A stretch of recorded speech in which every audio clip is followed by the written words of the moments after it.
Hello and welcome to True Crime and Justice. What are we doing tonight? Well, we're going to stir the pot a bit tonight again.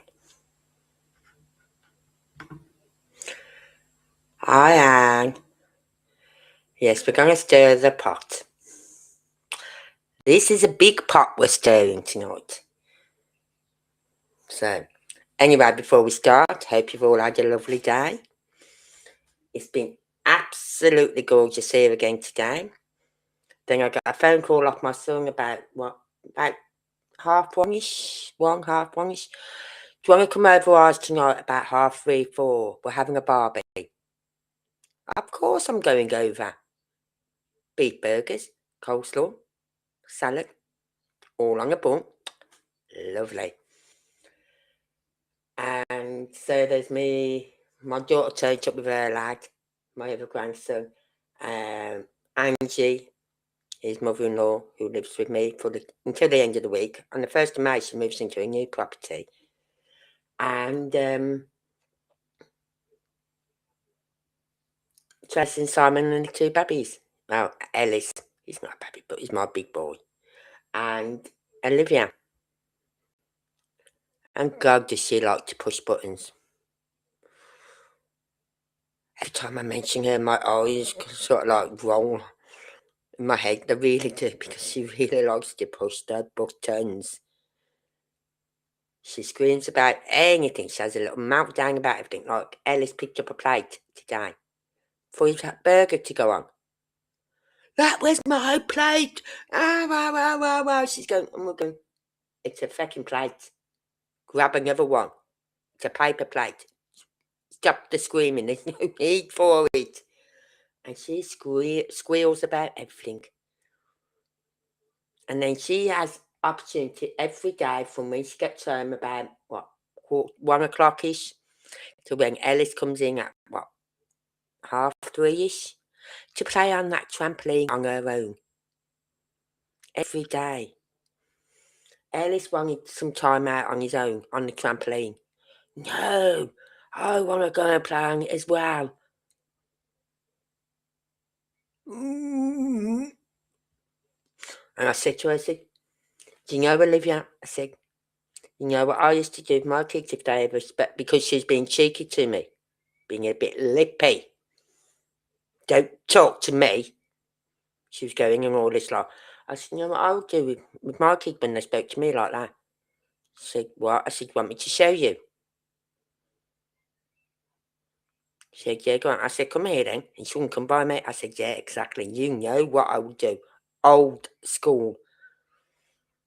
Then you'd have something to squeal about and cry about and moan about. Because, God, she don't know how to push our buttons. But otherwise, it was a lovely evening. I come home about, 6:30-ish. I've been there since about 3:30, 4:45. That was enough for me. I'd had something to eat. I'd had a coffee. I had a chat. And all that. And I had to come home and water my plants anyway. And then just tidy up my kitchen. So, yeah. I have been trying to find some more info on all that info you sent me today, Anne. Oh my God, that family is huge. Right? And I just seen something and I didn't click on at first when I first read this information today. I didn't click on. But I've seen it today. And it is, well, I'll leave it to you to decide. Right? Because, hold on. Let me pull it up a bit.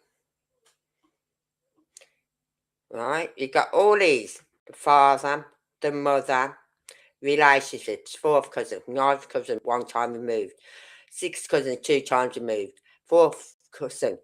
You know what I mean? It's unbelievable. But then you get down to this. The birth of Deborah Jean Harrison. Now, that's the person we was looking at before, Deborah Jean Harrison. Right? born 17th of September 1959. Remember that date, 1959. Right? Let's go it here.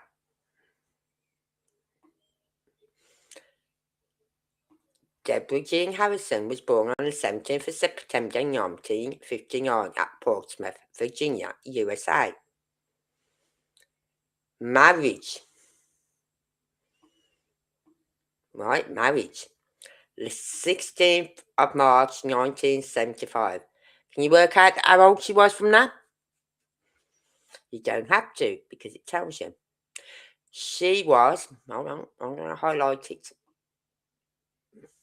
She was at age 15 years, 5 months and 27 days, married John Alvin Temple, who was at the age of 22 years, 4 months and 16 days, son of William Edward Temple and Gladys Hope Riddick, on the 16th of March 1975 at Chesapeake, Virginia.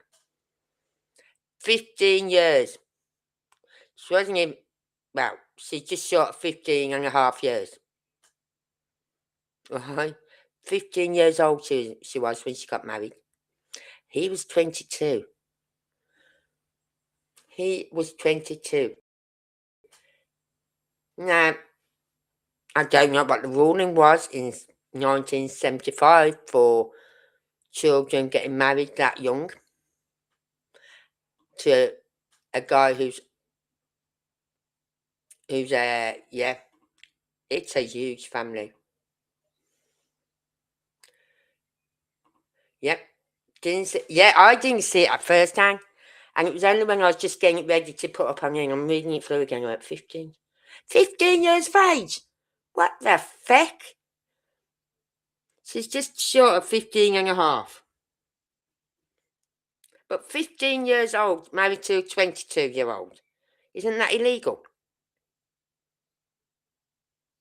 Right? Now, we all know how this family runs, especially Katie's family. Right? And I don't know how all these people are related to Katie's mother. Right? I really don't, because I haven't seen anything of Rosenbaum or anything in these names. But you have to click on every one of them, and every one of them will bring you all their fifths and fourths and thirds and ninths and whatever cousins. Right? And I thought, that isn't right. That is not right. You know what I mean? It's 22, she's 15. That's 7 years older than her. Okay, my husband was 11 years older than me, but I was 19. Right? 19, January, November, around about nearly 20 when I met him. Right? I was old enough to make my own decisions then. I was 19. He was 30. However, I didn't get married until I was, how old was, I was 24 when I had my son in 99. I got married in 89. I was 6 when I had my daughter, so I was 24 when I had my son. So I was 24 years old when I got married. Well, no, I wasn't. I was actually 23 when I got married. Because I got married in the January of 89. And my birthday was in the March of 89. So I was 24 in the March. So I was actually 23 when I got married. But 15 years of age. That can't be right. Really, really can't be right. I am just gobsmacked that even went through as a marriage. And then they go on about how old Katie was when she married Seth. Right? She was 19 when she married Seth. 18, 19 when she married Seth.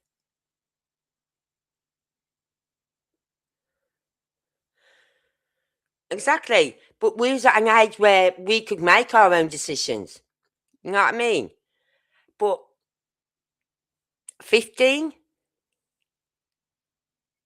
and she didn't have first son, Jason Allen Temple, birth of son, till 16th of June 1979, till 4 years after. So she was 19 when she had her first son, first child. Gives it you know, I don't even have to work it out, I'll tell you. Jason Allen Temple was born on the 16th of June 1979 at Norfolk, Virginia, USA at age 19. She was 19.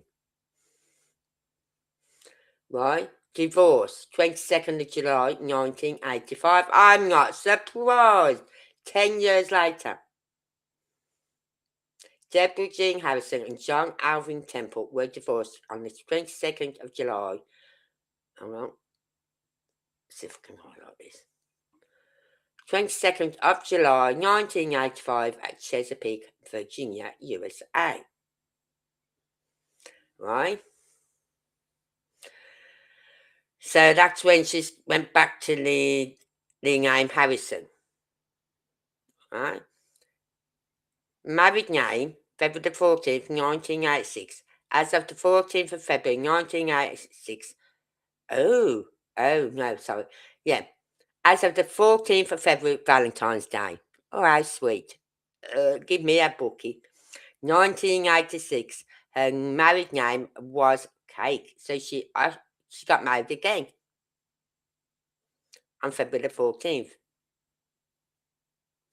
Deborah Jean Harris, at the age of 26 years, 4 months and 28 days, married Richard Donald Cake at age 28 years, 6 months and 17 days, son of George Robert Cake and Dorothy Lee Farrer on the 14th of February, 1986. So there was only a 2-year difference there in age. She was 26, he was 28. That's fine. I've got no problem with age difference. I really don't. But when you're 15, come on. Come on, guys. At least wait till they're 18, 19.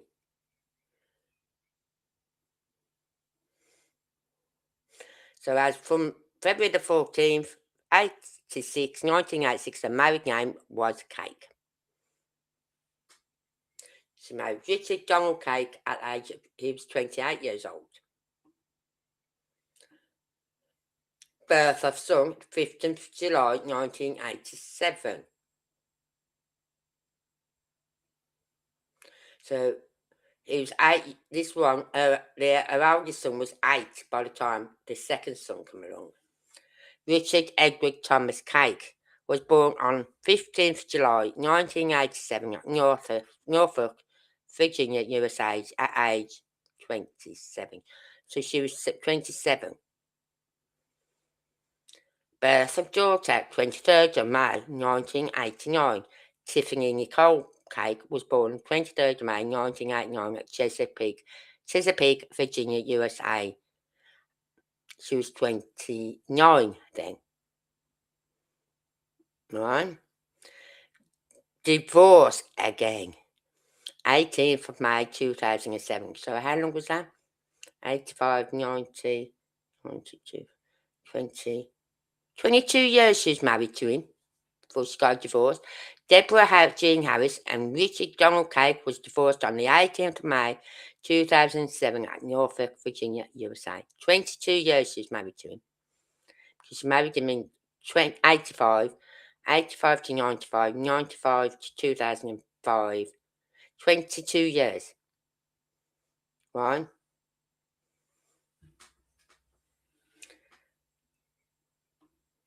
Then you got family one, child, right? John Alvin Temple, born 30th of October 1952. One child, Jason Allen Temple, born 16th of June 1979. Family two, Richard Donald Craig, Born on the 28th of July 1957. He had 2 children, Richard Edward Thomas Cake, on the 15th of July 1987, and then Tiffany Nicole Cake, born on the 23rd of May 1987.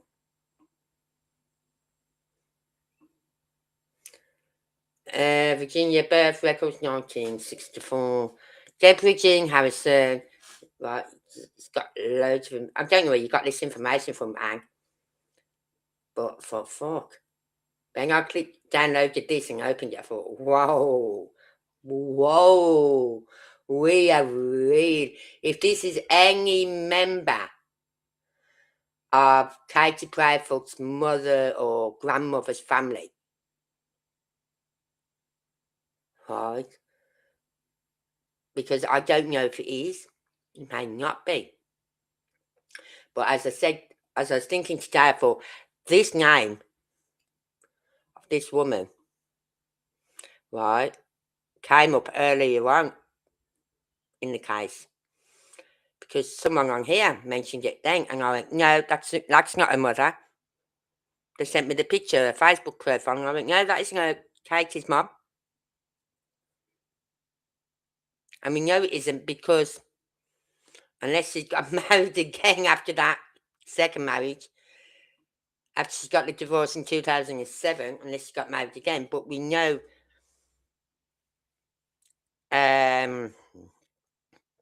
Katie was born before 2000 because she's in her 30s, 30-something. But then again, no. If she's 35, that'd be the same age as my son. Right? She's got to be about 37 now. Let me say, she's got to be about 37 now because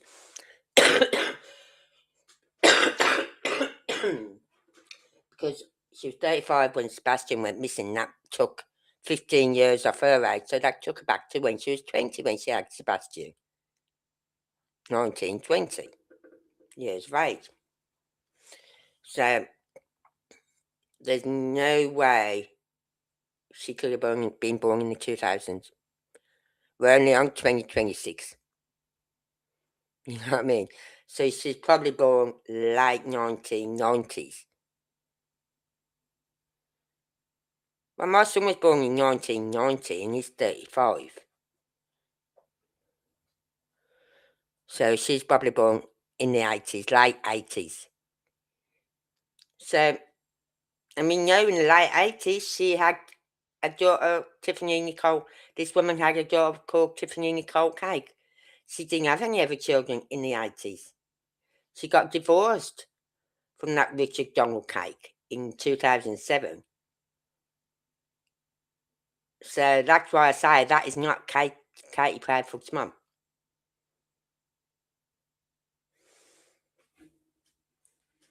Right, so then if you go up, hold on, let's go back up. Let's click on father. Right, Deborah Jean Harrison. Let's click on the father. Yeah. It should open some up for him. Let's see, Claiborne Rudolph Harrison. Father. Born November the 10th, 1910. Date of birth, 28th of died 28th of November 1981. And a mother, Matilda Johnson. I love that name, Matilda, I don't know why. 4th of November 1916, died 25th of May 2007. So her mother actually died. And did she get a divorce? When did she get that divorce? Now, she got her divorce, her second divorce in 2007. The daughter did. The year she got a divorce from her husband, her mother died as well. Right. Let's see. He got married at 20 years old. Her father was 21 years old. married Shelby Jean Newton. At Bertie County, North Carolina. Birth of daughter, September the 17th, 1959. Deborah Jean Harrison was born on the 17th of September, 1959. At Portsmouth, Virginia, USA, at age. Oh, well, that was the mother would have been at age 22. Or the father would have been, he'd have been 20. Oh, no. Yeah, he'd have been 22. The father would have been 22. Father bride, 16th March, 1975. Deborah Jean Harris, aged 15 years, 5 months and 27 days, married John Alvin Temple, aged 22 years, 4 months and 16 days, son of William Edward Temple, Gladys Hope Riddick, on the 16th of March, 1975 at Chesapeake. His father died, so Claiborne Rudolph Harrison, his father died on the 28th of November 1981. 71 years, good age. Father of bride. Deborah Jean Harris, aged 26 years, 4 months, married Richard Donald Cake, aged 28 years, 6 months and 17 days, son of Robert Cake and Dorothy Lee Farrer, on the 14th of February 1986.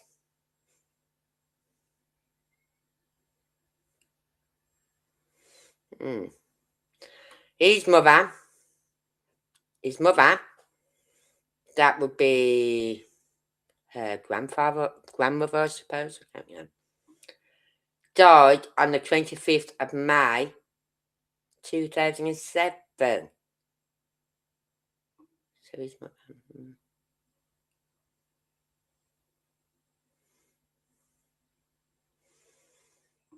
Oh, she was 90 years old.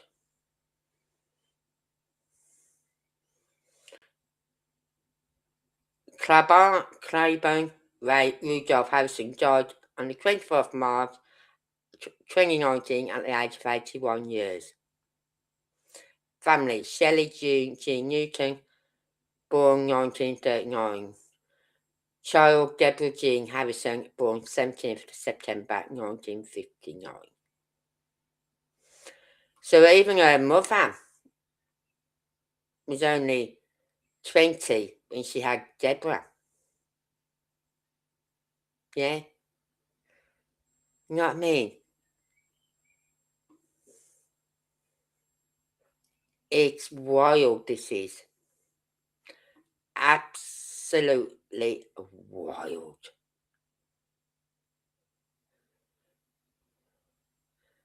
Yeah, we got what it is, right? Let's go back.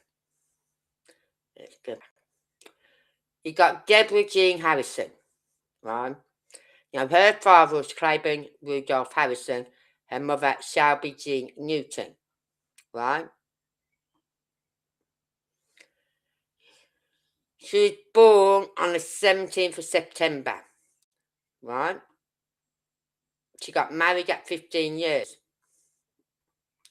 When she was 29, she had, by her second husband, this is now her second husband by the time she's had Tiffany, she had Tiffany Nicole Cake. She was 29. And then 89, 90, 18 years later, they get a divorce. So Tiffany Nicole Cake, her mother Deborah Jean Harrison and Richard Donald Cake were divorced in 2007. So she was like 17 when her mum and dad, when her mother, Deborah, got divorced from her husband, from the father, Richard Donald Cake. So Tiffany was like 17 years old when her parents got divorced. So, let's see what's been said. Yeah, Deborah Harrison Cake is originally Deborah Jean Harrison, who was married at the age of 15 to John Alvin Temple, and then got a divorce in 1985, 10 years later.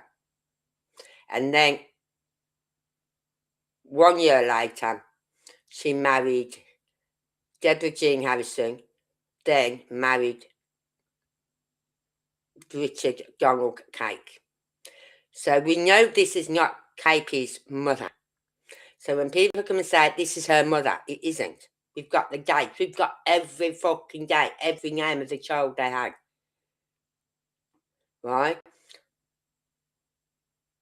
Unless she remarried again after 2007. But I think if she had, would it not be here?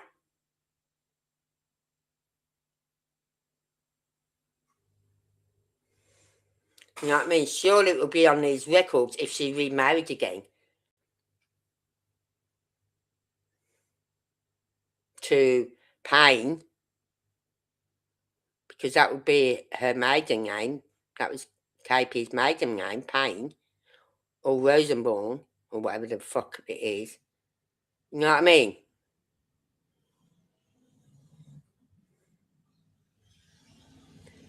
So, this is not KP's mother.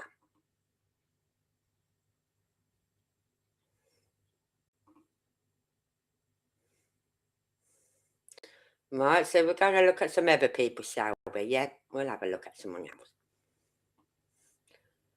Let's have a look at the ninth cousin. Ninth cousin, one time removed. Oh, he's the ninth cousin, one time removed, of Annie Louise Jordan. There's Annie Louise. Sometimes you get a picture.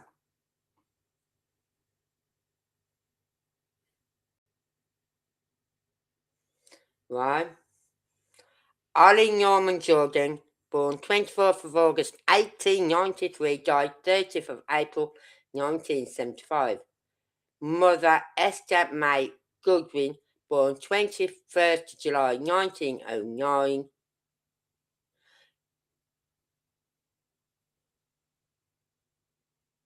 Died October the 3rd, 1980.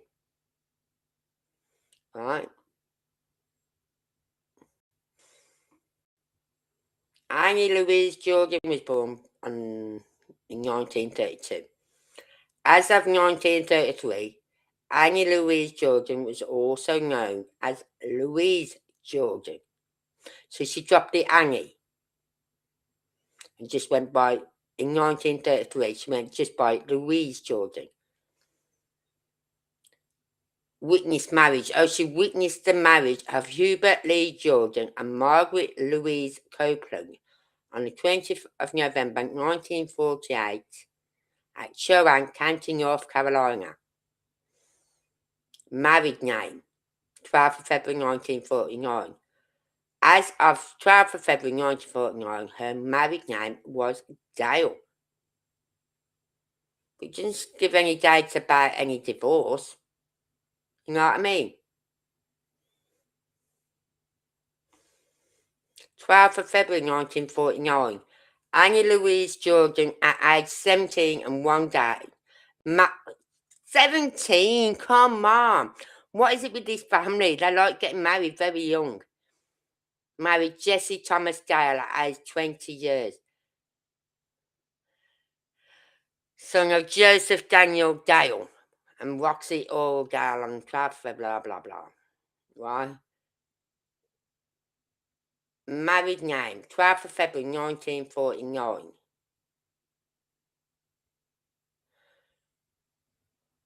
And married name was Louise Dale. Name variation 1950. As of 1950, Annie Louise Jordan was also known as Louise J. Dale.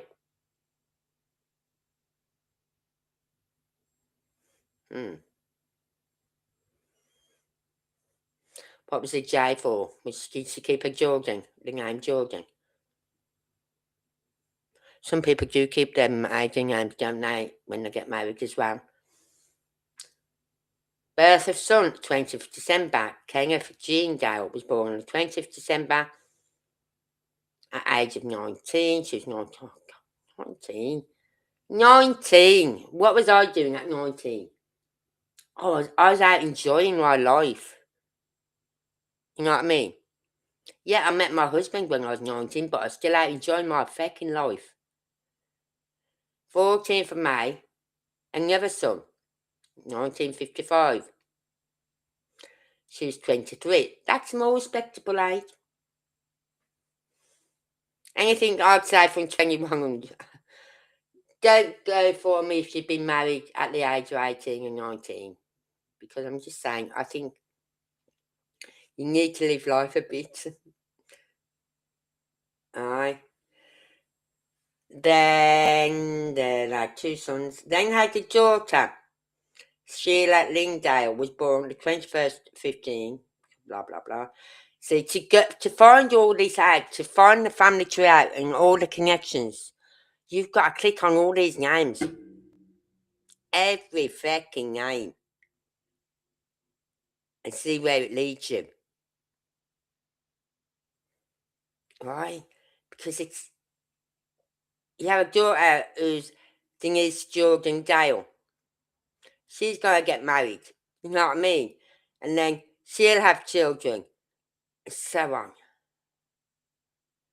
That daughter was born in 1965.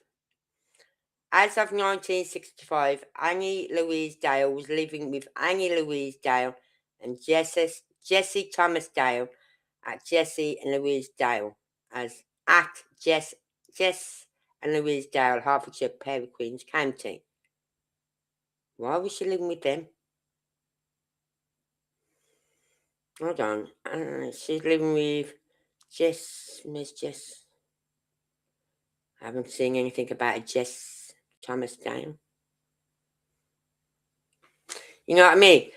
And then you got Louise, another daughter, born in 1970.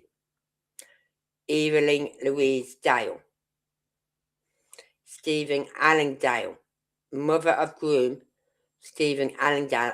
18 years, 7 months and 8 days. Married Cynthia and Gail Giambra. Or Giambra. Age 18 years.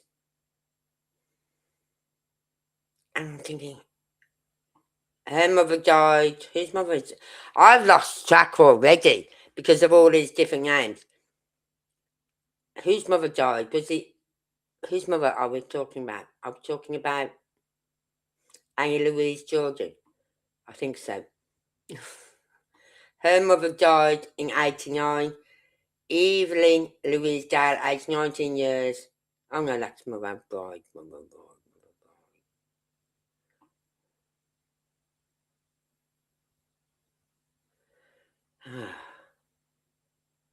So many names. I would hate to have to sit and put this down in a family tree. I really would. You know what I mean? Because this would be horrendous. I thought my family was big. Yeah? Because like my dad, on my dad's side, there's my dad, my Uncle Ian, my uncle... Oh, I can't think of it. Isn't that bad? I can't think of one of my uncles. Uncle Stan, my Uncle Michael, and my Aunt Barbara. There was 5 kids. Now, Barbara, the daughter, had 2 children. Michael had 2 children. Stan had... but I think it's 3, maybe 4 children. My Uncle Ivor had... I don't know. I lost count with them. And my dad, he had 7. Right, so whenever there was a family gathering, there was a lot of members of the family. A lot. Because I know they had a lot of children, each of them. So, but you'd have to, for fuck's sake, you could get quite easily lost in doing a family tree with this, couldn't you? I'm not even going to attempt to do a family tree on this. I am not.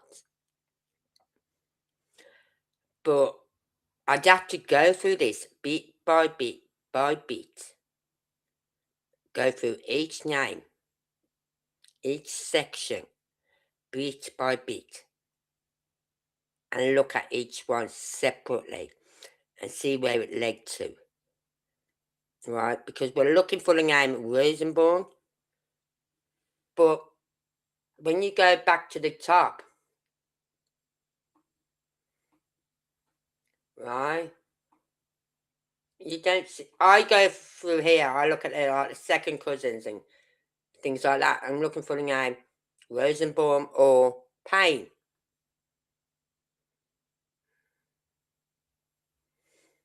But you don't see any Rosenborns or Paynes. Let's have a look at Barry Hollis Baker. See, I just look all the way through this because it's got, if there's any connection to Rosenborn or Payne, yeah, Rosenborn must be Katie, her mum's married name.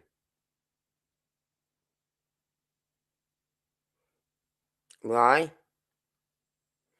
Or it could be her maiden name. Because we know KP's maiden name is Payne. So perhaps her mother got married to such and such Payne. And that's when Katie was born. But then when the mother and the father split up, she's gone back to her maiden name, Rosenborn. A lot of women do. Someone asked me when me and my husband split up. Right, I said, "Do you gotta go back to your maiden name?" I went, "No." I said, "Because my children's names is Ravenhill. I'm not changing my name now because it's sort of like I just felt I'd be disrespecting my children by going back to my maiden name, right? If I got a divorce, I'd have been disrespecting my children because their father was Ravenhill. But his death came before the divorce, so I've just kept my maiden name. I was going to anyway, my married name. I've never changed it, never thought about changing it. So there's no, I have gone, well, I haven't gone through it all, but there's nothing here, right? It's all right looking at all these names. You've got all these names here, right? But then you've got all these names here.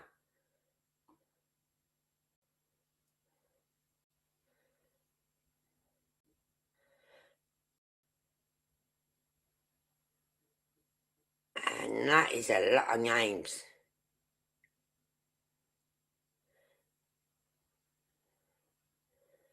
But an aunt of KP's said they are a big family. And she was quite surprised that when Sebastian came up missing, none of the family said anything, apart from the grandmother, who was upset about Sebastian going missing. That was Katie's grandmother. So it'd been Sebastian's great grandmother.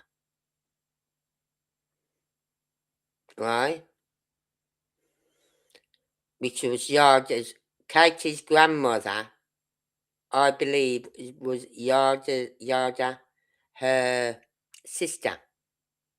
So Katie's grandmother, Yarda, was Katie's grandmother's sister, I believe. Don't quote me on that. So there is a lot of names. So you'd have to go through each one and dissect each one, and we're just looking for the name either Payne or Rosenborn. And this is going to take forever. They may not even be related to Katie. But it's just the fact that someone kept saying this is Katie's mum. Well, now we know it isn't KP's mum. Right? We now know. Hold on, I'll go back. That Deborah Jean Harrison is not KP's mother. Not by marriage. She's never married a Rosenborn or married a Payne. Whatever. She's not married to any of them. Because if Deborah Jean Harrison had married again, it would be here. And on the 18th of May 2007, Deborah Jean Harrison and Richard Donald Cake was divorced on the 18th of May 2007 at Norfolk, Virginia, USA.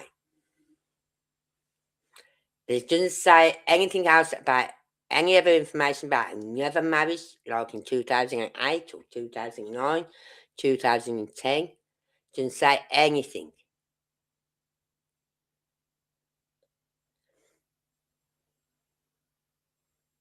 So, no, I don't know, but remember her grandfather who died? Whose funeral she went to, who she took Sebastian to the funeral. Yeah? In 2019 or 2016, 2019, something like that. Right? I don't know what his name was.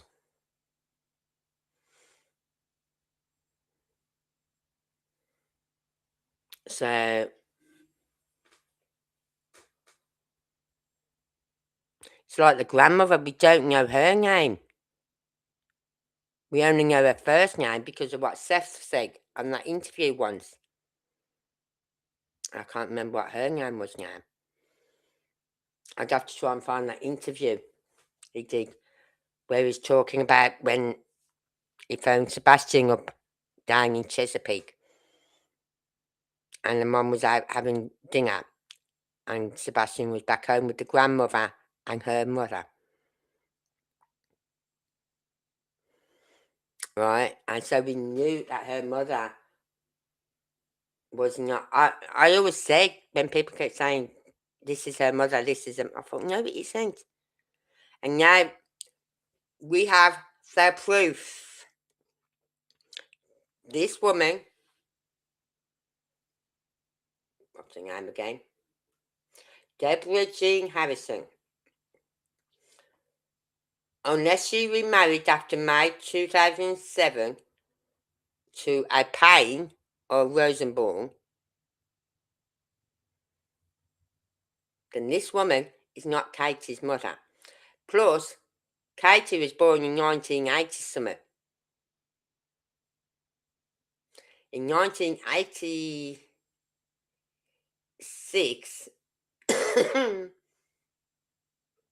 she got married to Cake.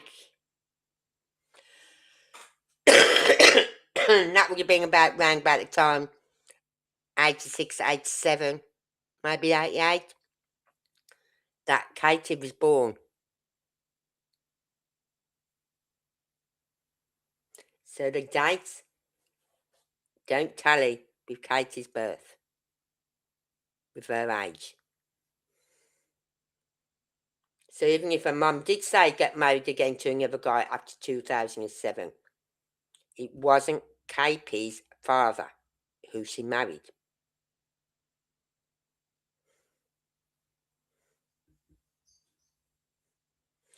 Plus, her mother's name is Francis.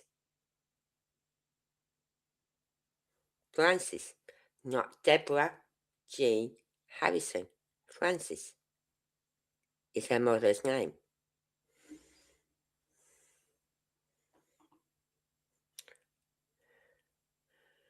So, if anyone would like this information, get a mug like I've got, and she finds this information. I just sat there today, and when I opened this link up, I thought, whoa, where the hell? And I was just gobsmacked by. So you need to know someone like Anne, because you know what? I'm not giving you the information out. You can screenshot this off the live if you want. Anything I put out on my live, you can screenshot it, you can save it. But I'm not giving you the rest of the information. That's for me and for Anne to go over, because we will be raking over this information. I know I will be. Because I want to find out where the link is from this woman, if there is a link, to Katie's mum. Right? Because this woman could be, I don't know, a ninth cousin removed sort of thing of Katie's mum. But then again, we know that is not true, because it's got all she's fourth cousin, one time removed of William. These are all her cousins, 2 times removed, 2 times removed, 1 time removed. 8th cousin of Mark Andrew Mish. You know what I mean? We've got all our cousins here. 4th cousin, 4th cousin, 2 times removed, 6th cousin, 10th cousin of Mary Charles White. So I will be going through, what I'll do, I will go through each one of these first. Michael Vance Baker. Right? And then when I've got all these information, I'll be going on through all of his names. Right? Or I might just stop at that, get his information, look at that name, look at this name, right? And then come back to this one. Once I've gone through all these names here. Right? Not forgetting all these names here. Right? Once I've gone through every name here, I will then go back to Michael Vance, click on him, and go through all the names in his. And so on. So if I've disappeared for weeks on end, you know why? I'm frazzled. Because there is so much information on this, it's unbelievable. Right? So much. And, yeah, I'll show you another name. Hold on. Let's have a look. Just pick a name.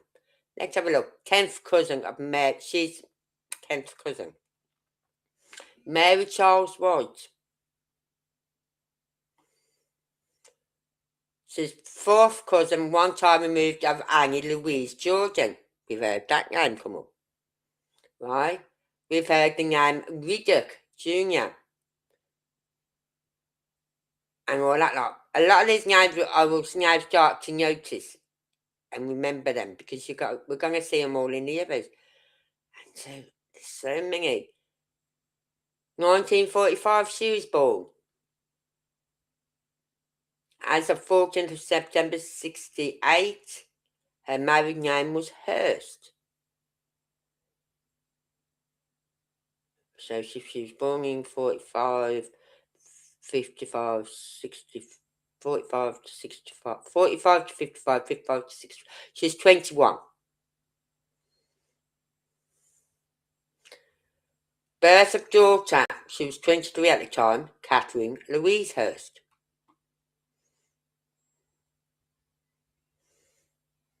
Mary Charles' wife.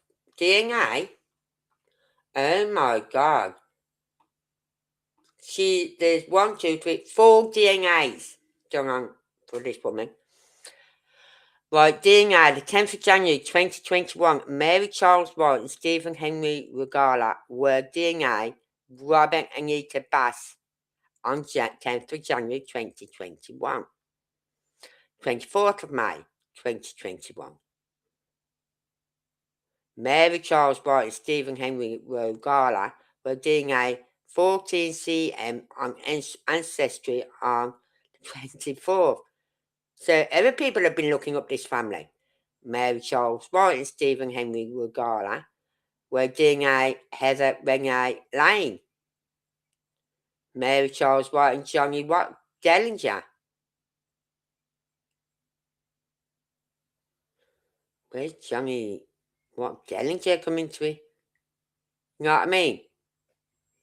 We're doing a 9cm on Ancestry.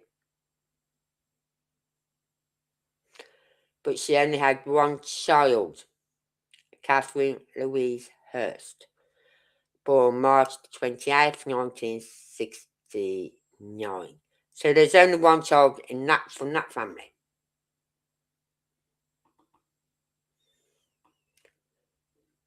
At least they're keeping the family numbers down by only having one or two children. You know what I mean? And then if you click on this one, oh, Michael Vance Baker. Henry Ford Baker was born 1929. The mother was born 1931. She died in April 2018. The father died on 25th of November. And the mother died like not even a year later. November, December, January, February, March. 6 months later, the mother died. He died 25th of November 2017, his father, this guy's father. And the mother died 6 months later, on 22nd of April 2018. Ah. Then you got the godfather and the godmother. Right? Then you got a seventh cousin, second cousin, eighth cousin, fifth cousin. Okay, I'm first cousin. I'm a first cousin.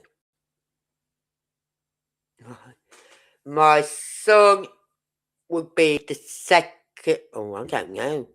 Would he be a second cousin to my cousins? Yeah, he would. Oh, I don't know. I don't know how to work all that out, but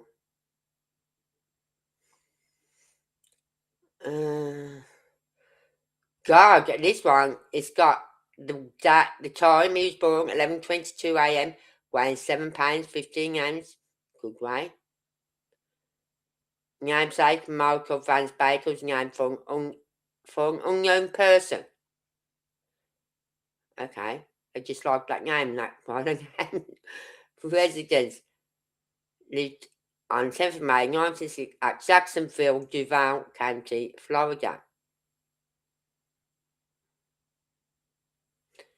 He attended the burial of Henry Vance Baker on the 10th of 1963. Michael Vance Baker was photographed circa 1966. He lived in 1966 at Patuxent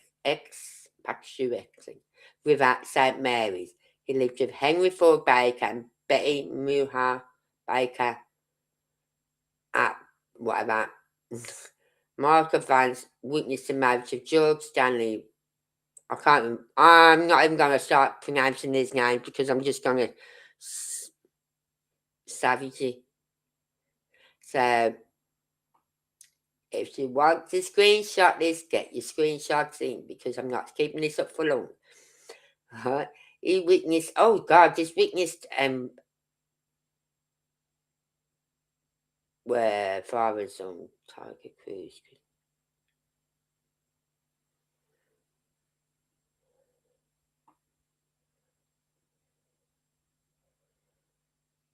Anyone see a name there? Michael Vance Baker was a witness when Henry Ford Baker and Gerald Winston Rogers were father and son Tiger Cruise. Christopher Seth Rogers on 10th of January 1979 at USS Dwight D. Eisenhower. Is that a ship?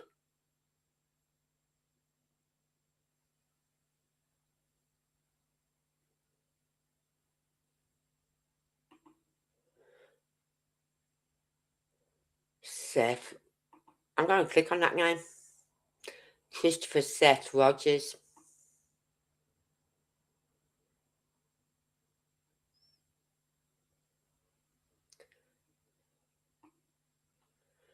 Very nice couple like Washington, USA. George Ann Thompson and George Rogers, Virginia Beach.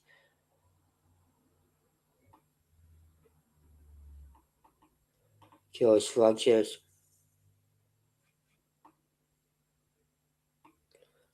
I'll go back.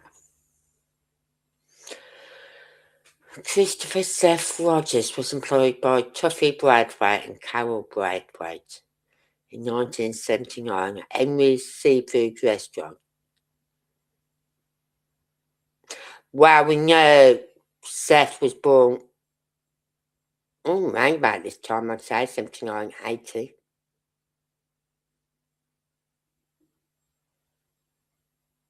Not in 1962, put it that way. That would make him older than me.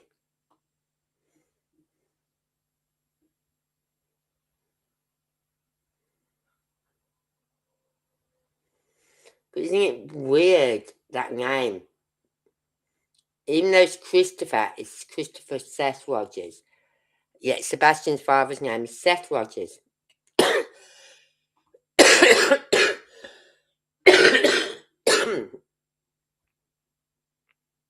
Yeah, I know. It's sad, isn't it? When you got a couple who've been together for years, and the one passes, and then the next one goes literally 6 months later. That's due to a broken heart.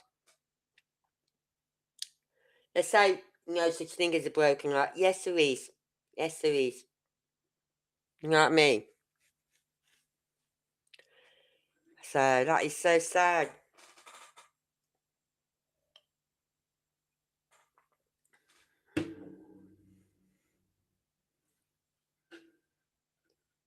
Hold on, I'm just taking you into the kitchen, so I'm unplugging my mic.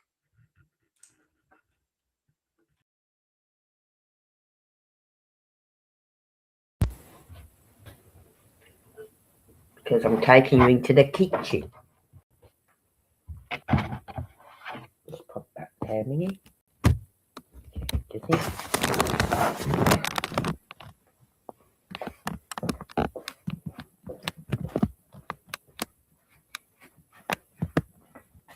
Right, let me just put my light on. There.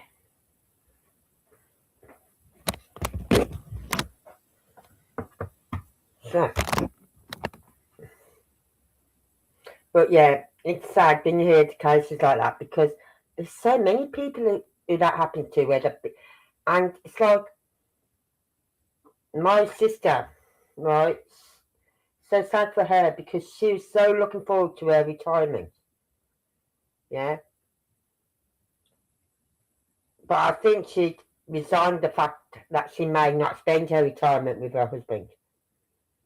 Because her husband had been, my brother-in-law, been ill for years.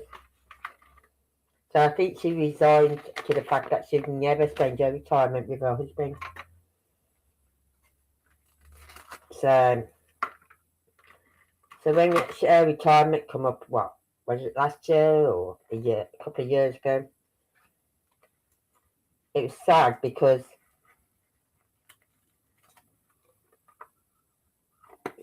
she's got the time now to spend with her, she would have had the time now to spend with her husband.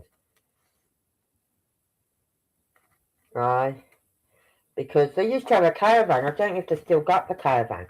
And I used to go down to this caravan on the weekends in the summer. Right? Things like that. So I just feel sad for her, but she's living her life now, you know what I mean? She's doing what she loves to do. She's going for walks, she's going out, she's going away too. I suppose she's still got the caravan. She goes down to the caravan. She used to go down there a lot with the grandkids. Take the grandkids down on the weekend and things like that. She turned up at my daughter's house, said, can I have the girls for the weekend? Yeah, Mum. Oh, good. We're going down the caravan, by the way. You know what I mean? And that's what my sister used to do, her and her husband and my brother-in-law. We do just get the grandkids and take them off for the weekend down the caravan. So I should imagine she still does that. But yeah.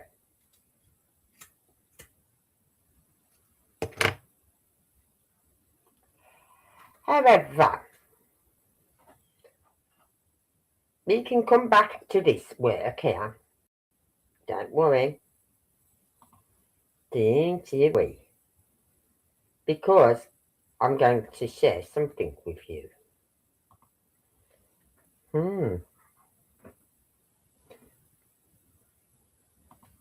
If it'll let me. Okay, it's not going to let me. I'll do it this way then. I like to see it. Is it medium? Yeah, medium.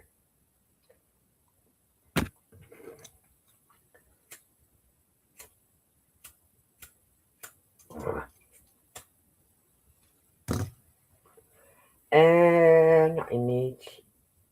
Screen.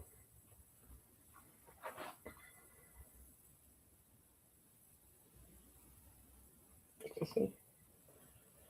Yes.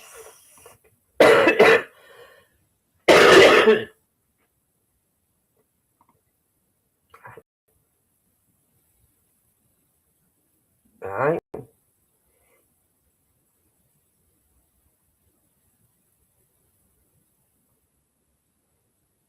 So, as you can see, the apple doesn't fall far from the fucking tree in this family, of Katie's family.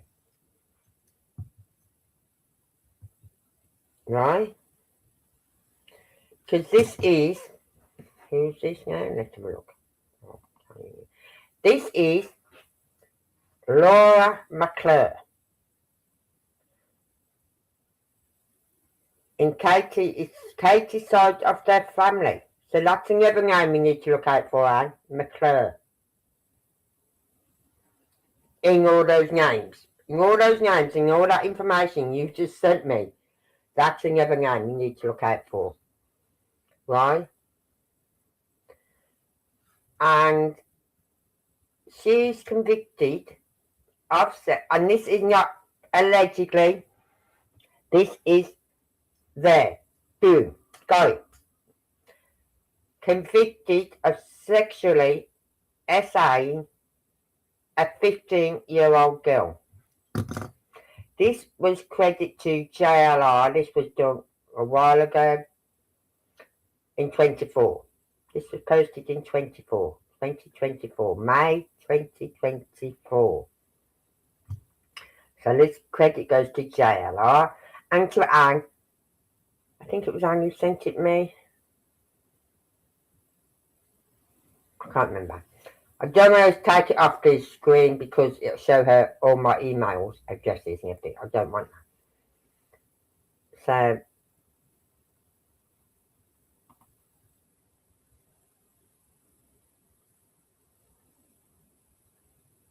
So yeah, he's written them down. God, so many names.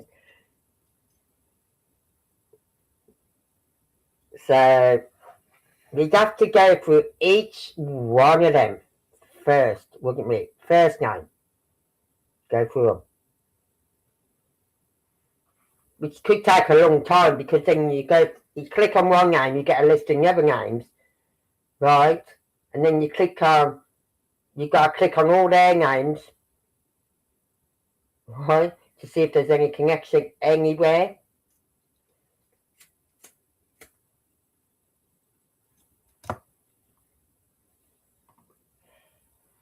But this is Kate's, not her sister, I wouldn't say it's her sister, was from her side of the family.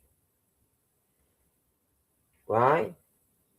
So, and we all know that she's got a big family. So, has she got aunts, uncles? She must have another aunt. She must have another aunt somewhere who's married, who got married to the name of McClure. Or her daughter, or who had a daughter who then got married and got the surname McClure.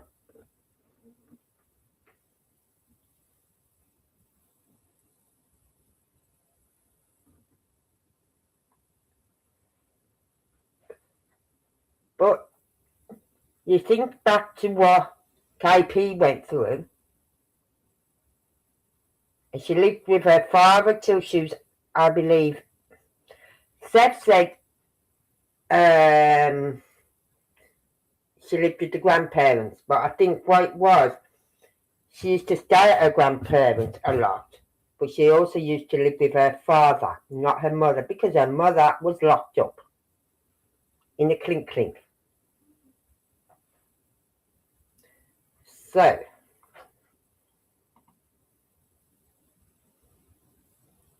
loads of coffee. Oh God, fuck. I'll have to stock up on my coffee, I think. Right? Because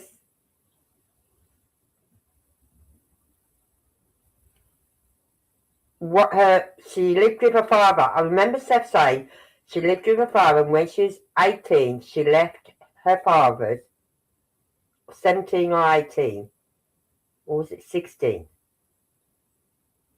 Might have been 16. She left her father's and went to live with the grandparents. So it may have been 16, but she did live with her father for a while.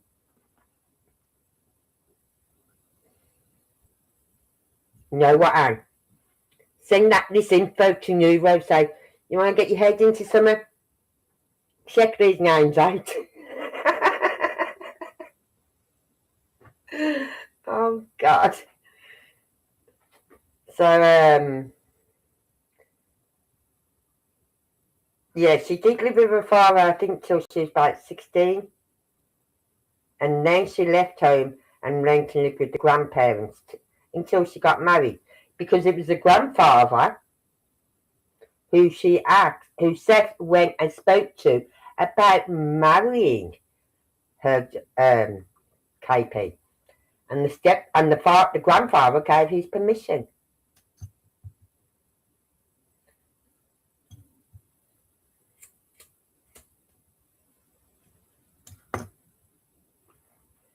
But it just fascinates me, like that one woman was looking at, that Deborah, her daughter goes, Mum, what was you doing when your daughter hits 15? Mum, what was you doing when you was 15 years of age?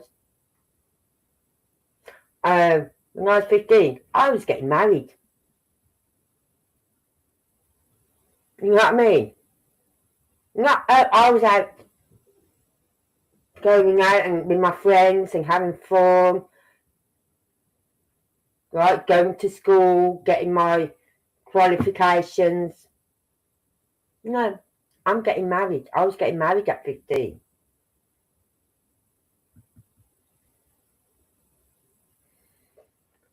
But this woman is on Katie's side of the family. So, as I said, Katie must have another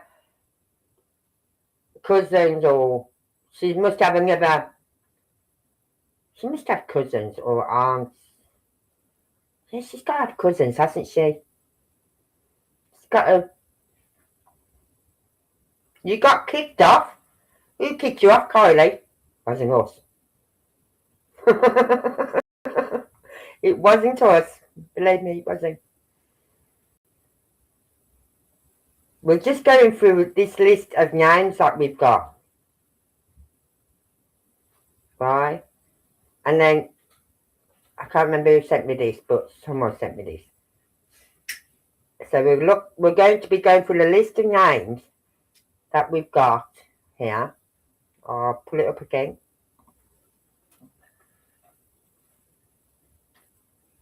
We're going to be slowly going through this list of names.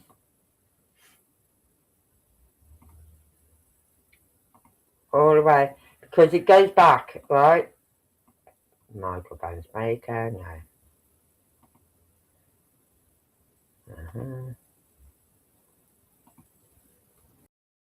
That's the one. Oh, 13, hold on.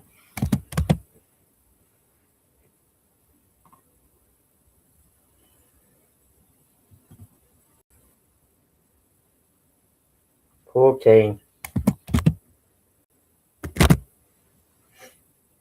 So, what?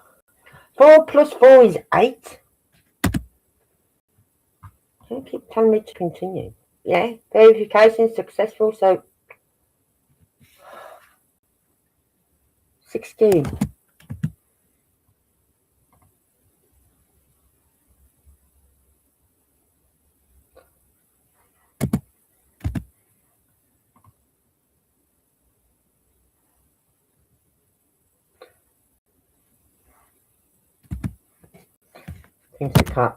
Things I can't add up.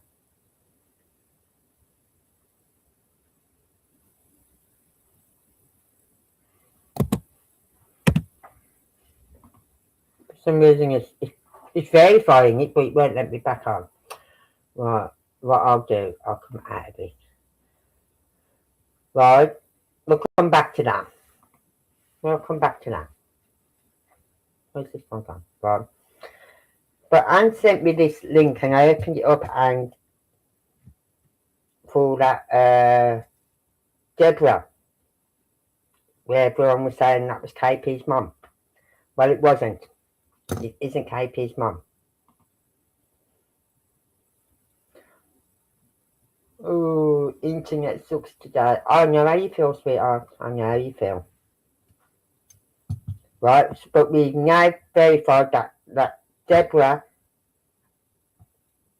whatever, Harrison, is not KP's mum.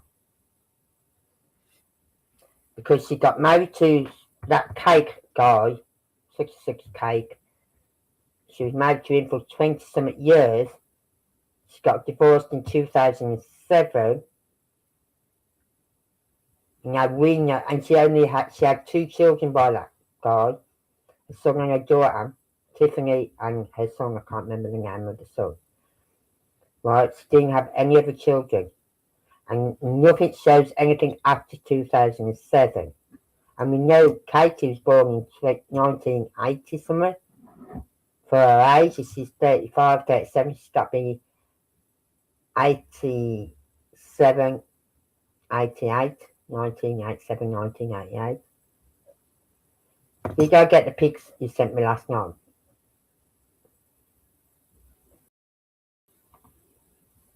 Hold on, I'll get the email again because I don't want to be showing it on.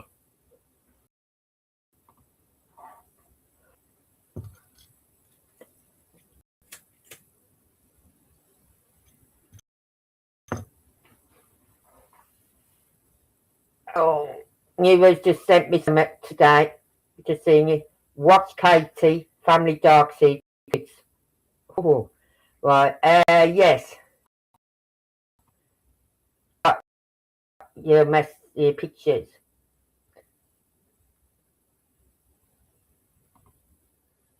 Yeah, that Deborah Ragsdale Harrison is not KP's mom. We've gone through her. We've got all the dates. You know, she was only 15 when she got married the first time. 15 when she got married the first time. And her husband is 22.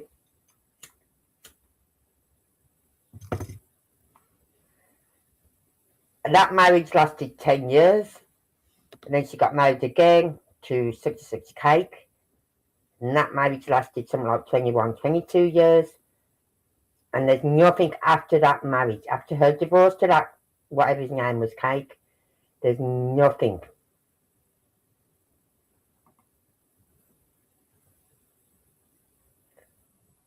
So yeah, I did get him, Kylie.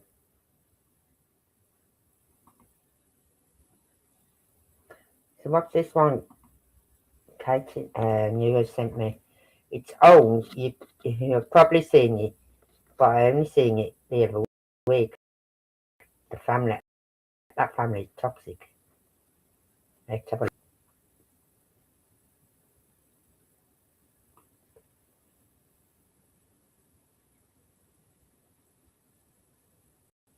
Katie's sister.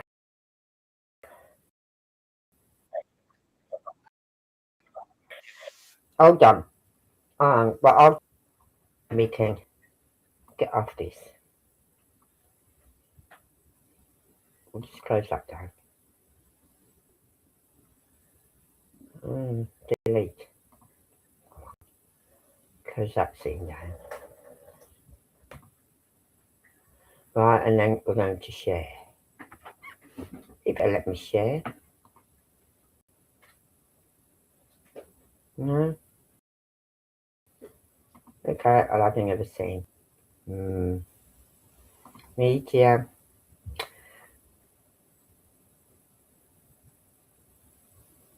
Screen. Katie's Family Dark Secrets. Not very long.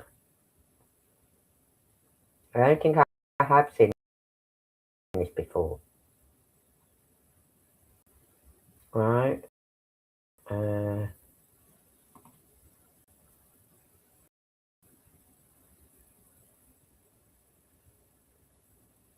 Not coming up. Why is it not coming up? Screen.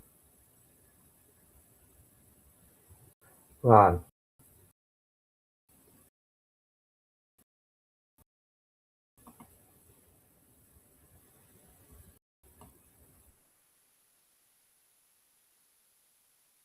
Exist. Oh, I've got to join him again, haven't I? I'm going to. No, I don't want to join. I want to subscribe. I must do it to be joined. So, we're going to watch this again. Okay.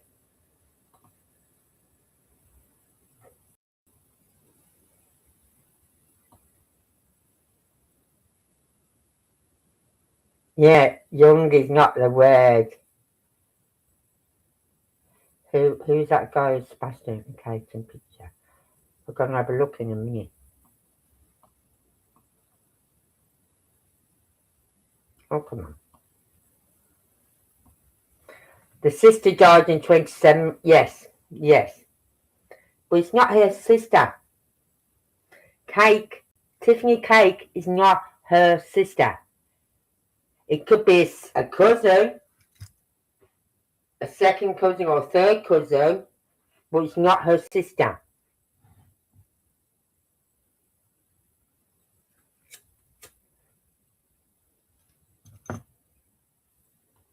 I'll try and get that information up again for you.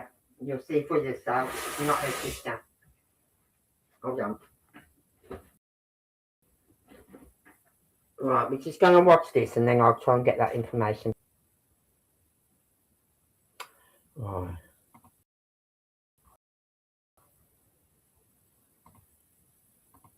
Still missing. His stepfather, Chris, keeps talking, stays quiet. But the hole gets deeper, as yesterday we got to know a bit about Katie's family. Really troubling information too, as her mother is a registered sex offender. It's also interesting that her mother looks so similar to this woman in the picture with a boy that looks similar to Sebastian. Still no confirmation on whether that boy is Sebastian or not though. What's wrong? Did authorities get that sighting in the grandfather mounting in 2024? And I think it was April, May time. Or was it June? I can't remember. It's around about April or May. I'm sure it was. And this lad, when I got up in the morning and I saw this picture, I went, oh my God, Sebastian's been found. Oh my Lord, that is Sebastian. Are they not sure themselves? Anyway, there's more and it gets darker and even more concerning. Katie Proudfoot's half-sister, Laura McClure, was convicted of assaulting a 15-year-old girl. Now, there's McClure, right, was a half-sister, which means she had to be the daughter of from her father's side. Because her mother, KP's mother and father divorced or separated, whatever. KP's mum went to prison, the father went his way and remarried. And we know he had 2 daughters, and I think it was in California. Right? Hold on, I'm just going to take you back into the living room.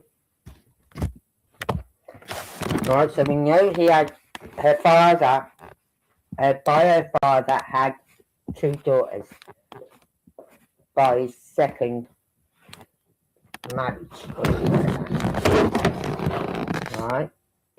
Hold on. Let's plug this back in. Right, back up. So, if that's the case, if that's her half sister, it's got to be from her father. Yeah. Because I don't think the mother ever got married again. Or did she? I don't know. I know, but honest, I've got the dates. I'll pull that information up for you, Kylie. You'll see it yourself. You'll see it yourself, right? So it's got to be from her father's side, half sister. It's got to be from her father's side. Looks so similar to Katie, it's obvious they're related. I believe they have the same mother and different fathers making them happy. So, Oh. Same mother, but different fathers. So, possible then. That is possible. Right? Because Francis Rosenborn, whatever her name is, could be her married name from her second marriage. I don't know.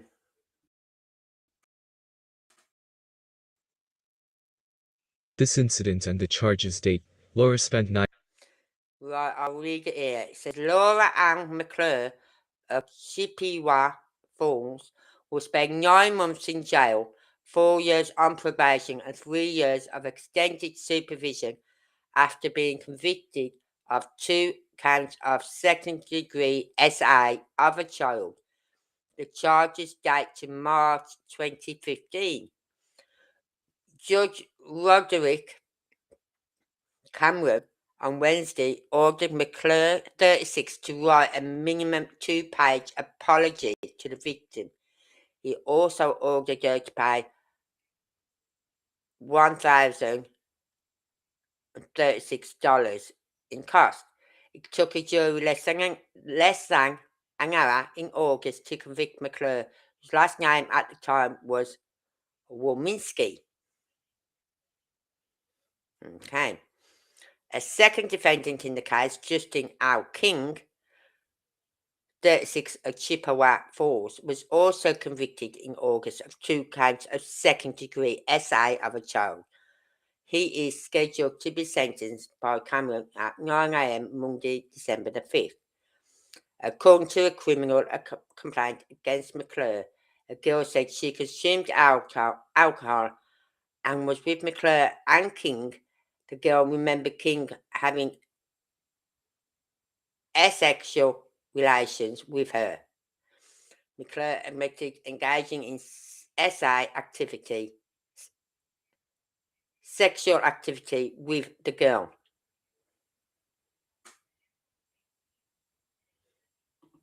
months in jail, 4 years on probation, and 3 years of extended supervision after being convicted of 2 counts of second-degree assault of a child.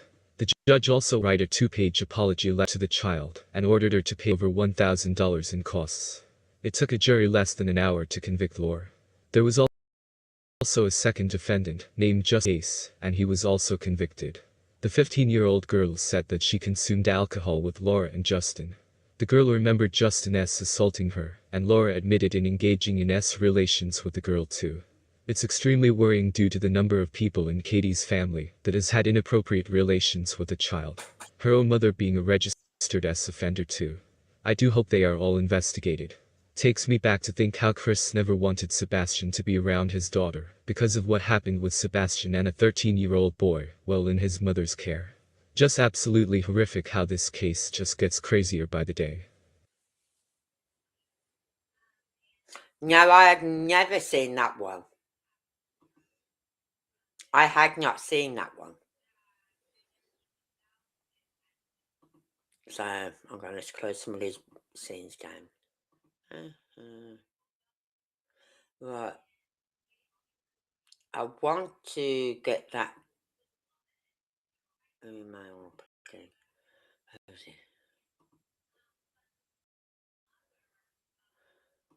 Honest, Kylie, you've got to see this. You have got to. Oh, God. Enter the time. It is, what time? What does that say? 20 past 4? 4:20? 4:20.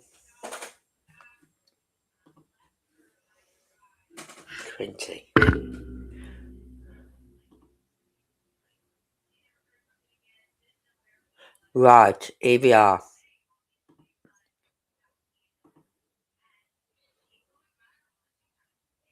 Hopefully it'll share it with us again.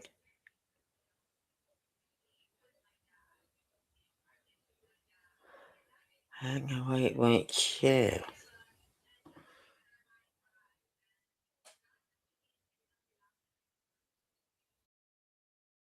Stop sharing.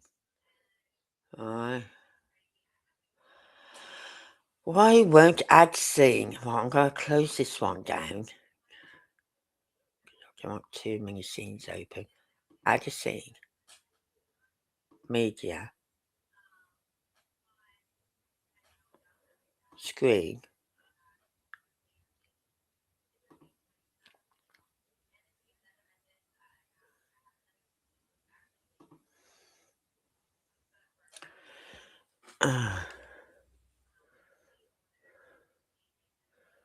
Well, I've got that up there on my Windows account now. It's not sharing. Without share with me. Hold on. Is this it? Yes. Hopefully it'll come up now so you can see it.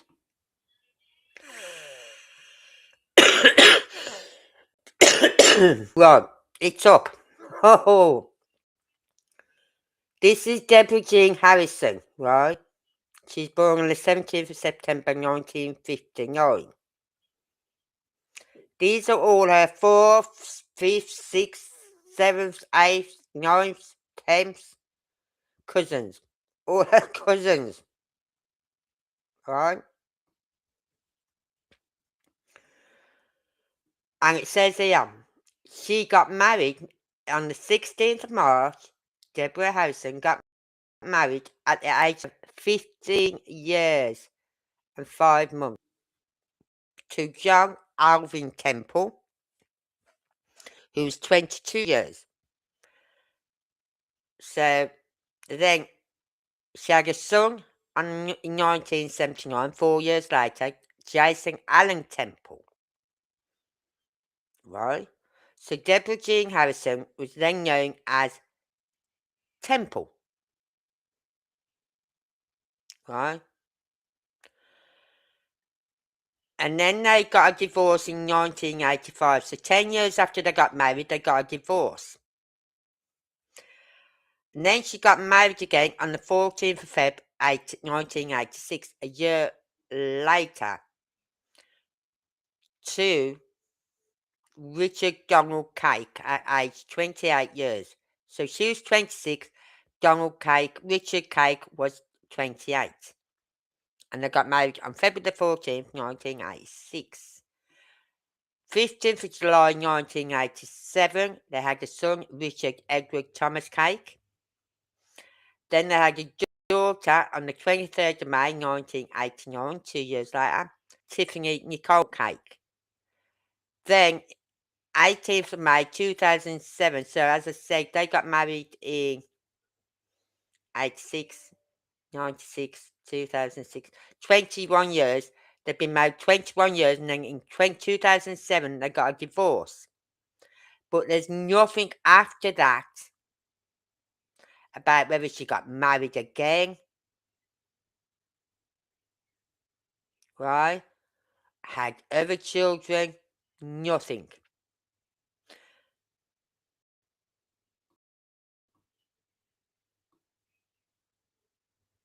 Virginia birth records, Virginia divorce records, Virginia marriage records.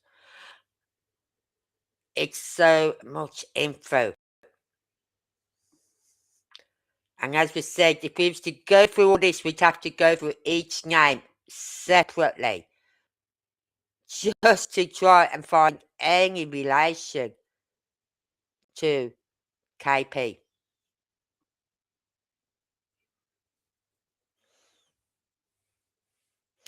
Camping bed with inflatable air mattress folding. Please hit the like, subscribe and share.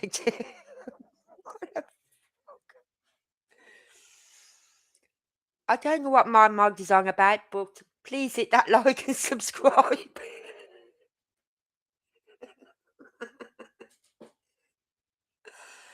Right? So there's so many. This family is huge. Absolutely huge. Right? So I suppose my family would be if you went back to what?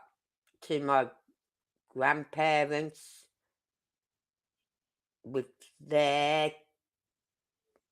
my gran and her, whether she had brothers and sisters, I don't know.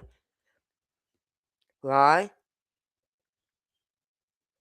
Because I never heard my dad talk about his cousins or anything like that. Or, you know what I mean? I knew he had nieces and nephews because they was my cousins. But I never heard of him saying anything about any cousins from my granddad's side of the family or my grandmother's side of the family. You know what I mean? Whether she had sisters or brothers. I'm sure she did. And I'm sure my grandfather had brothers and sisters, but we never knew about them.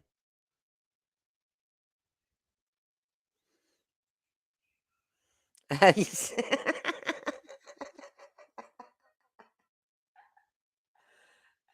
dear.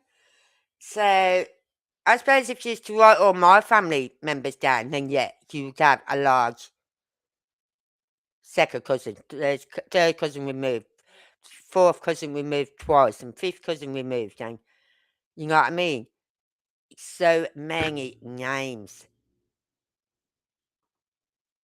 So you got to think of all these names here, right? And also all these names here. You click on the father's name, her father's, right? And then you've got his father, his mother, and then you've got all the fourth cousins and ninth cousin one time removed, and then you go down to here and you've got Shelby G. Newton, and they had the daughter Deborah Jean Harrison. Deborah Jean Harrison, aged 15 years, 5 months, 27 days, married John Alvin Temple. That was the father, because we're now talking about the father of the bride. Right? His father died in 1981. Right?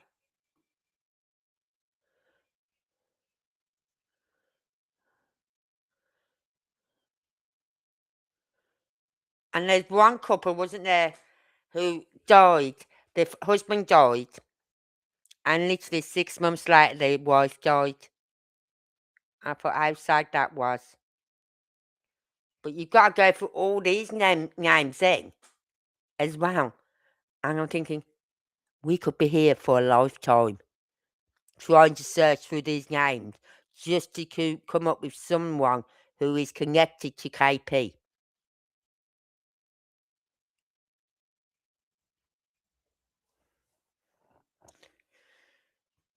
So, but this is unbelievable.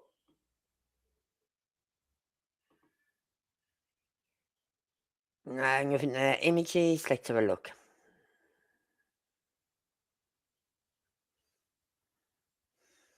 We got some images of people, of the family members.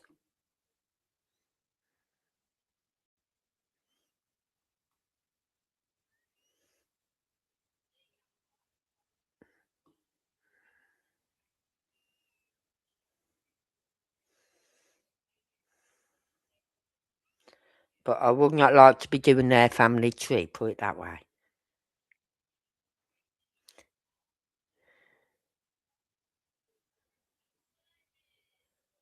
Look at them all.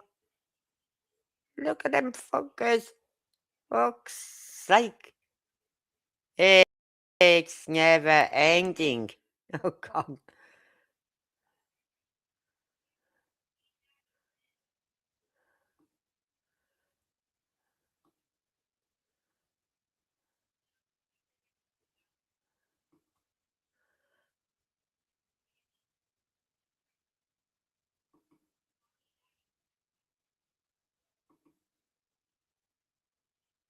Oh, searching. Let's go back. Go back. Right.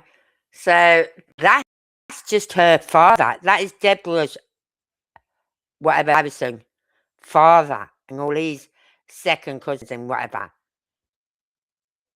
It's unbelievable. I was just sat here. My jaw hit the floor. I'm sure it did.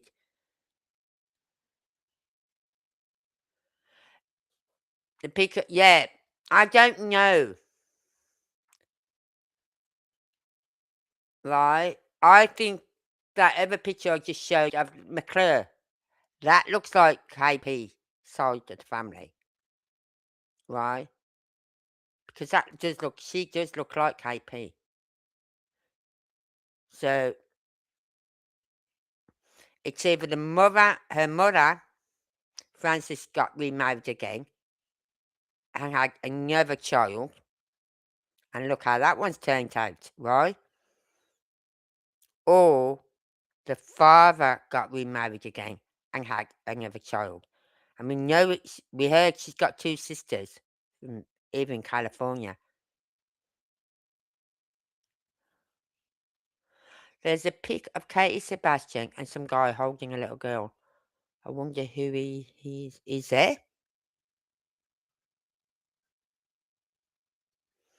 Oh, never seen that picture, Kylie. But it's just so many names, and you can't. It's like I was losing track as to who I was looking at, what member of the family I was looking at. You know what I mean? And we've only just scratched the surface. We've only just scratched the surface. So we're looking for, like, what I do is when I go through this, right? I've got the father, right? So then I'll go through all these names, looking for the name McClure or Payne or Rosenborn, right? Those 3 surnames. And hopefully we'll get hit somewhere. Hopefully. Hopefully. In about 10 years' time or more, we might get a hit, right?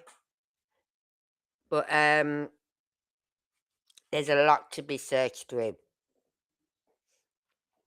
It'd be nice to know. It'd be easier to work backwards, if you know what I mean, like from Katie's, with her mother and her father, and then who's their mother, and who's her grandmother, and who's Katie's grandmother, which is Frances's mother, and her father were, you know what I mean?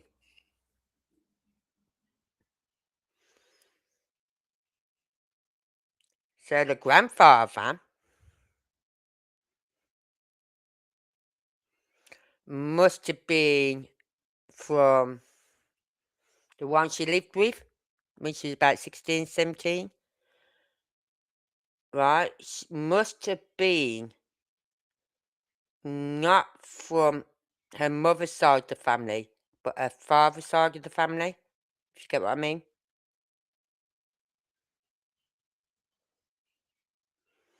So the grandfather she lived with and the grandfather that Seth went to ask for the hand in marriage of Katie must have been from the father's side of the family. Because she used to live with her father up until about, I think it was about the age of 16, 17. And then she left there and went to live with her grandparents until she got married, which was about 19 when she got married. That's still young, I think. But feck, there's children having fecking children nowadays, so getting married at 19 isn't young no more. It's like you're old by the time you're 19. It's like people say, "Oh, I'm getting old now." I'm going, "What? What? How old are you? You're still a baby. You got rid of the nappies, yeah?" You know what I mean? Because they're so young, and yet they sit there going, "Oh, old age doesn't suit me." And go, "What fucking old age? Wait till you hit 60, and then you have your 60th birthday, and then the day after your 60th, every fucking bone don't just ache, it doesn't just hurt, it creaks, it cracks. You can't go up off off the sofa unless you're literally rolling off it, right? And then you can't go up off the floor because you rolled off the sofa onto the floor. You can't go up off the fucking floor. So that's what happens when you hit 60. I felt it. It's like I had my 60th, and then the day after my 60th, I'm sitting on the sofa. Well, I struggled out of bed. You know how I have to get out of bed? I have to roll over, and to roll over, I have to grab the side of my mattress to pull myself over, right? Then I have to swing my legs over the side of the bed. So gravity takes me up, takes my legs down, my body up. And then once I'm okay. Takes me a few minutes to do that, but I'll get there. Then I come in sit in the sofa, and I go to stand up to go to the kettle or do something, and all I hear is creaking, cracking. And, oh my lord! I thought it was bad before, but when you hit 60, it's worse. It's worse. So, if you're like 30 something, don't say, "Oh, old age is." There's nothing to suggest Francis is right anywhere online. But that's her mother, because Seth even said that. He said, "Remember when you said you phoned Sebastian up?" And and he said, "Who are you with?" And he said, "The grandmother's name, Katie's gran." So he mentioned the great grandmother, her name, Susan, I think something like that, was Susie. And then he said, "And Francis." As soon as he heard that name, Francis, he said, "Sebastian, I want you to go and sit in the living room and do not move from that living room." He then come off the phone and he phoned the police there to do a wellness check on his son, because Francis is not supposed to be anywhere near his son. She's not supposed to be anywhere near children, full stop.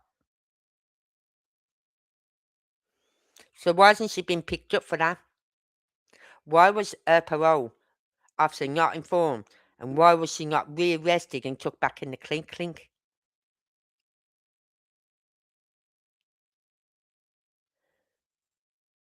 Because she's definitely around children. Because the family's got full of them. The family's full of children.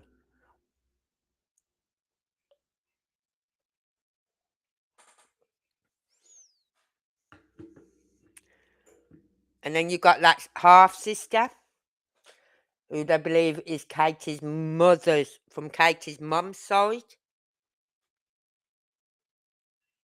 Right? But she's, how old did they say she was? 37?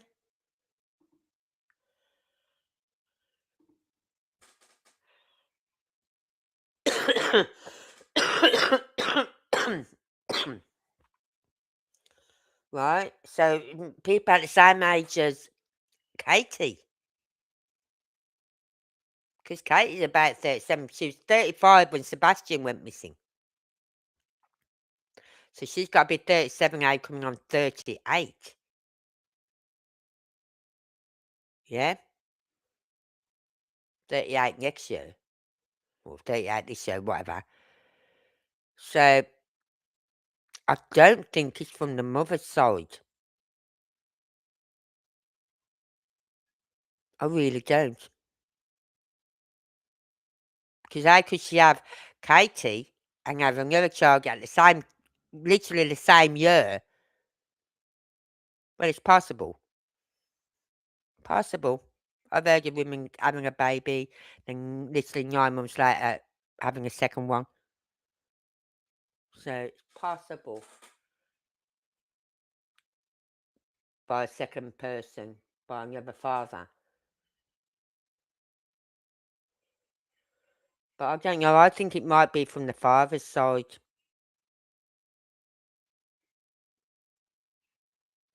But when you hear Seth mention Francis, he's on about Katie's mother. And I think the grandmother is Susan or Susie or something like that. I can't remember now. But it's definitely not. This woman is definitely not Katie's mother. I was just shocked when I seen how old she was when she got married the first time. I thought, 15? He was 22. Isn't that a bit like a pedo? That should not be happening. She's under the age of 21. Or under the age of 18, definitely.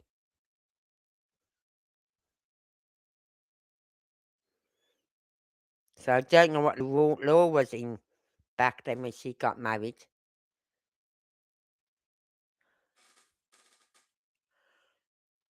Okay, thank you. Oh no, I've just got to shut this window down here. Shut that one down. Yeah, I can shut that one down. Let's just see what I've got up here. Yeah, I'll just leave it at that. Just leave it on here.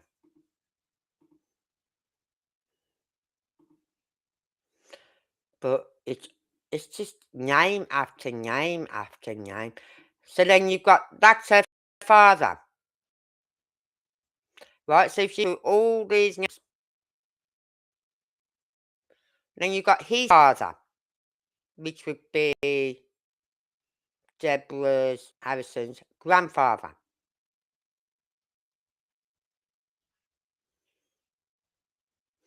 Right? You've got all these names.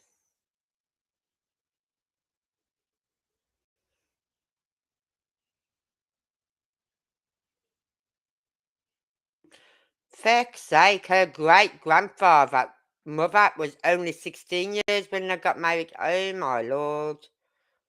Believed in getting early, married young them days, didn't they, in the 30s? In 1933.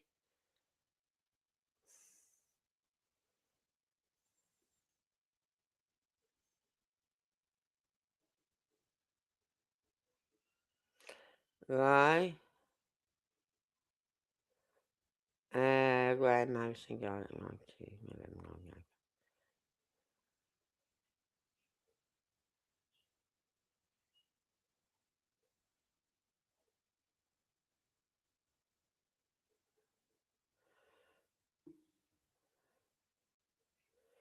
But it's just, you're going back.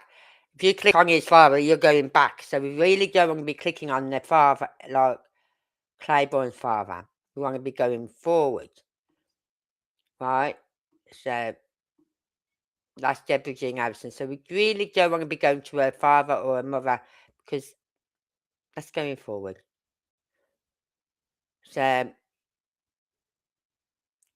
we really need to be checking like her son. Jason Allen Temple, who was born in 79. And then we got Richard Edward Thomas Cake, born in 1987. And we know Tiffany Nicole Cake has passed away.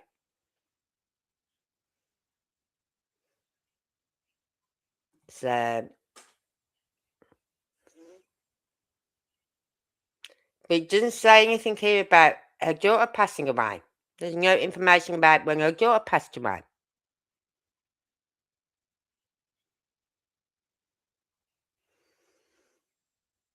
So I'm wondering, hold on, let's just click on Tiffany Nicole. Right? Richard Donald Page, Deborah Jean Harrison, right? Let's have a look. Birth, 23rd, 1980. Tiffany born on 23rd of May, 1989. That's all we got on her, on Tiffany. Is that a birth? You haven't got nothing about when she died? There's nothing?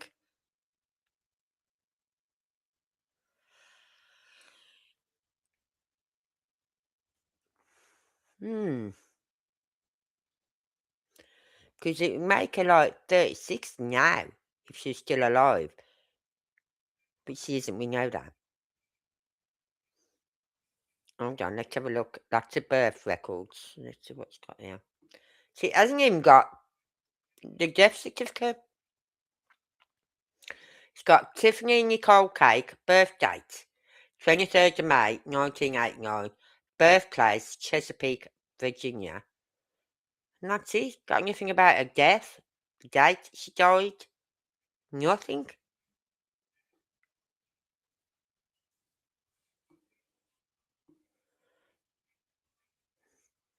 So she obviously didn't get married. And she obviously didn't have children, otherwise it would be all here.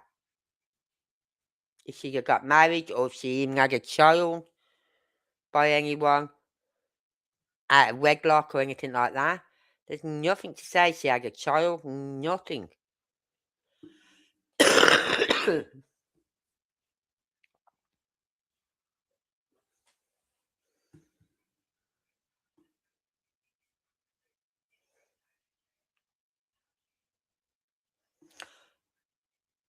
Birth date, it doesn't even give the date she died.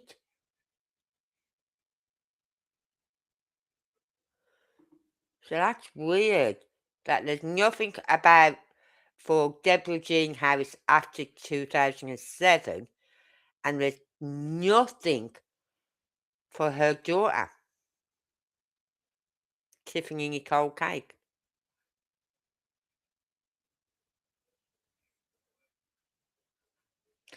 Let's have a look here. No.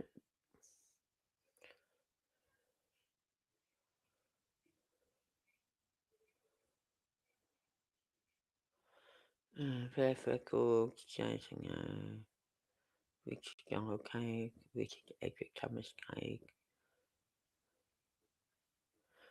Tiffany. No, it's got nothing about the date she died. There's nothing. And normally they'd have the date they died and everything. But there's nothing on here to say when she died. Because you look at all these, right? When you go back. It's got here, the father, Deborah Jean Harrison. Her father was born on the 9th of August 1937. And then he's got died the 24th of March 2019. Her mother must still be alive from what I can make out, don't you? You know what I mean? Because there's nothing to say about her death. And there's definitely nothing saying about when Tiffany Nicole Cake sadly passed away.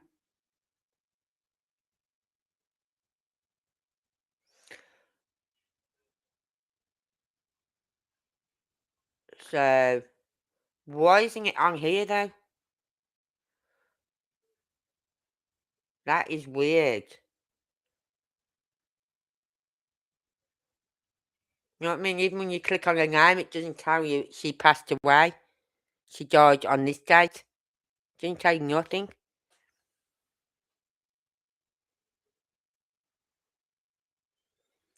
So, but these are the ones we need to look at, right? So we can move forward and not backwards. Yeah. But Jason, that was 79. He's gonna be too young to have had a daughter in 1980.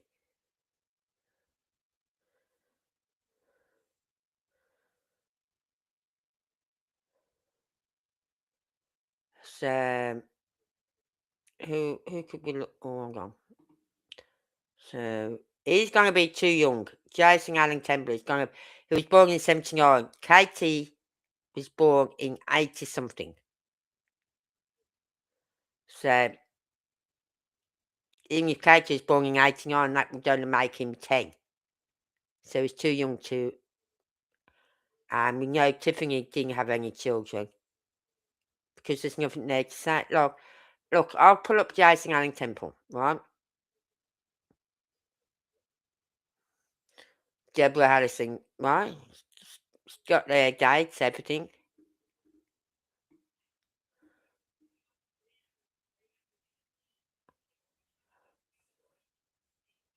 Oh, so he's never been married either. Because there's nothing to say about his marriage.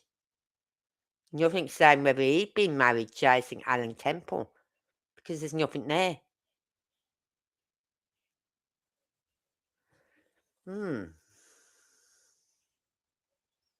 Weird. Nothing to say whether he got married and to who. Whether he had any 79, 89. He's old enough now to have children because 79, 89, 89, 99, 99, 2009, 2019. It becoming nearly in another 3 years, he'll be 50. You know what I mean? So he's well old enough to have got married and had children, but there's nothing saying whether he's been married, whether he's had any children.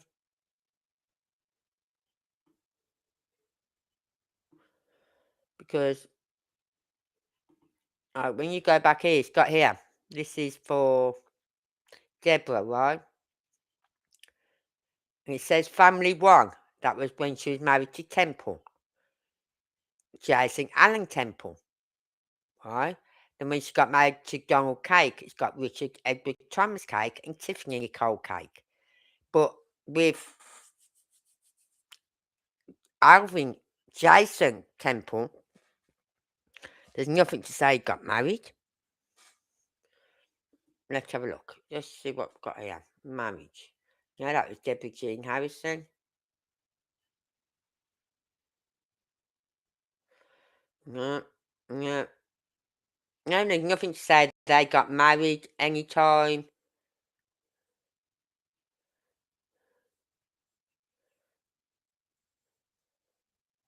'89, '99. So it doesn't look like they got married.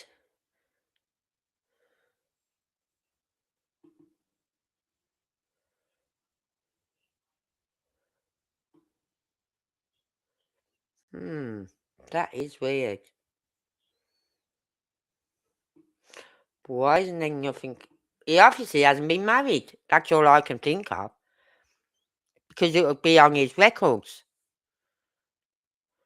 And they use, for their information, they use like the marriage records from 1960 to 2014, 1864 to 2014, 1936 again to 2014. Right, that was for Jason Allen Temple.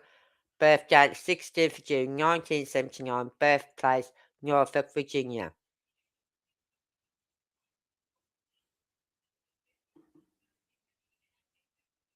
Let's see what it's got on this when I click this.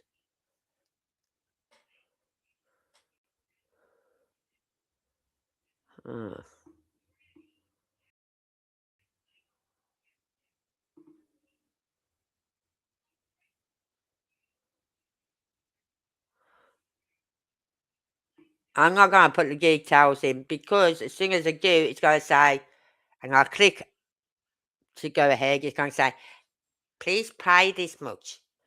So that can go take a hike. Yeah, doing it. So, but that's where they get all their information from these places.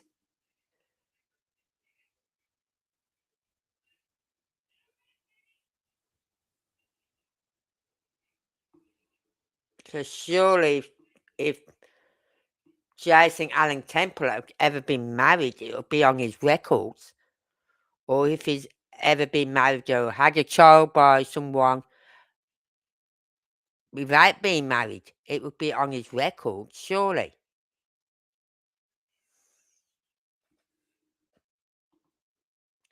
That is weird. What if these people are in a cult and share the kids around from family to family in the cult? He's got a kid on his Facebook. Yeah, I'm going to. Facebook is the best place to look for information for people. So that is one place that I will be looking at these people.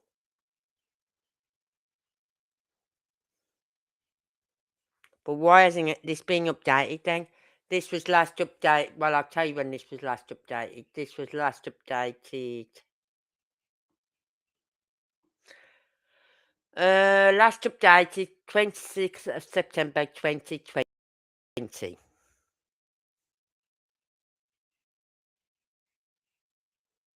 That would have made her son 8790. That would have made her son 33 when this was last updated.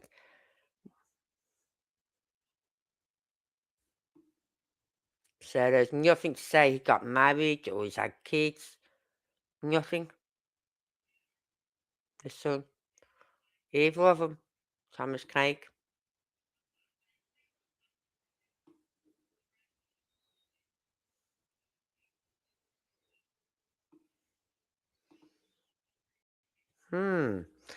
I think Facebook will have to help us here.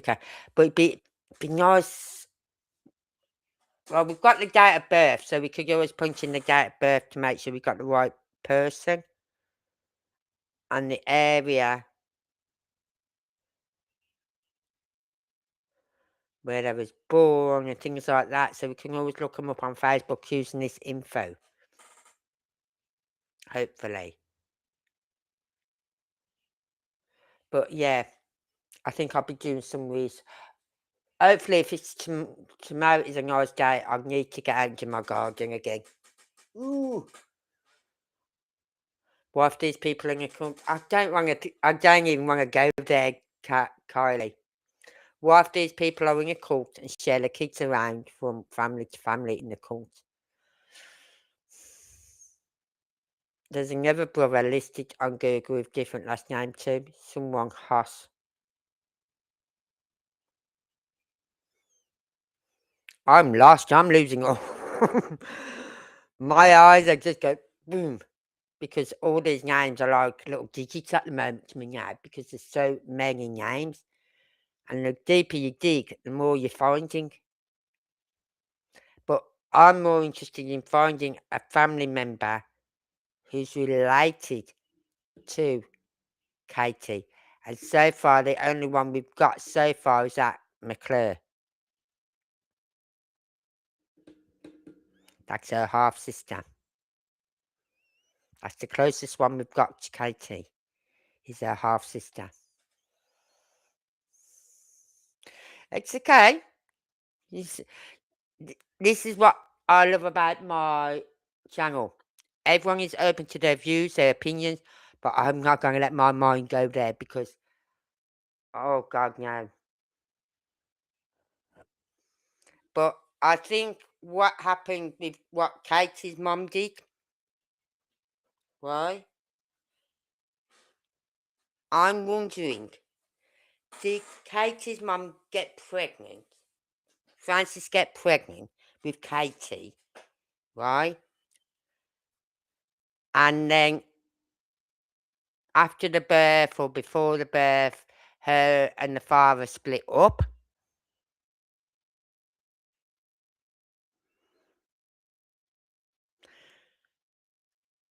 And that's when her mother met some other guy.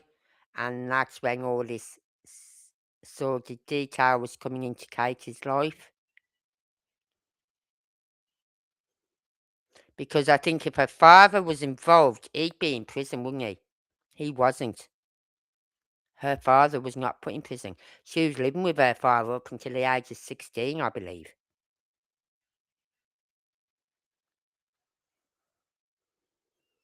Right? I don't know if she lived with him straight away. I don't know if she went into some child foster care or whatever, but she was living with her father at one stage till the age of 16, 17. And that's when she moved in with the grandparents. And then when she was about 19, she got married to Seth.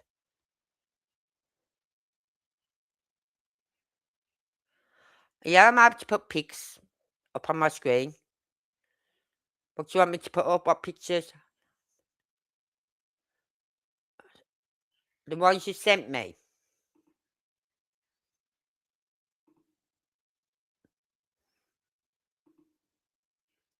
Hold on.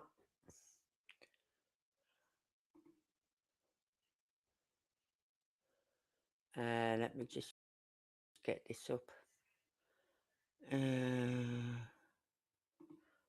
Right, I've got to share. I'm going to get a see. Media. Image. Oh, no. No. Screen. No, I don't want image. Screen. Fuck off.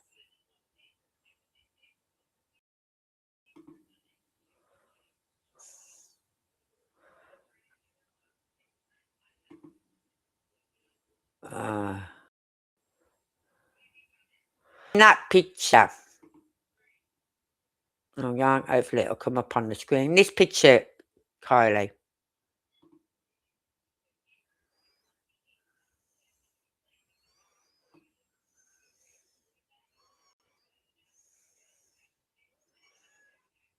That one.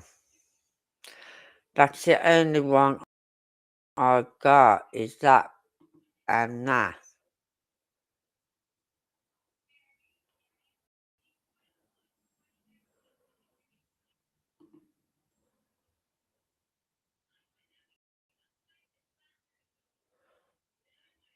But I think she could be a relative of. But we've just got. Oh, I don't know because I've just gone through her thing and all her cousins and second cousins and fifth cousins and fourth cousins and all that lot. And there's no Payne, no Rosenborn, nothing in her on that side of her family of this Deborah Ragsdale Harrison.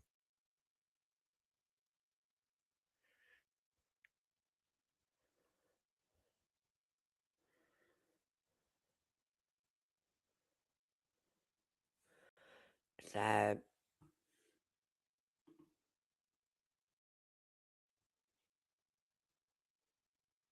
that second one of Katie with Sebastian.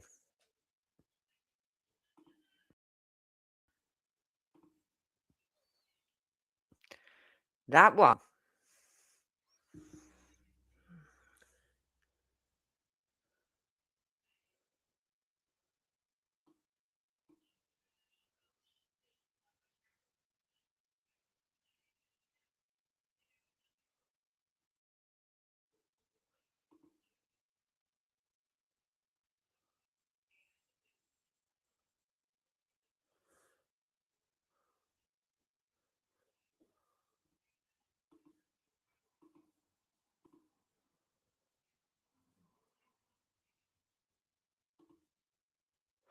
You think she looks like Katie?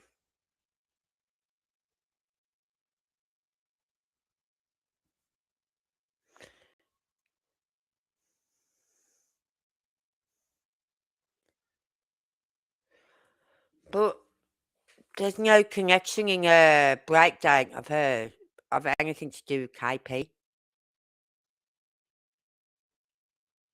She had 3 children in 2 marriages. One of them died.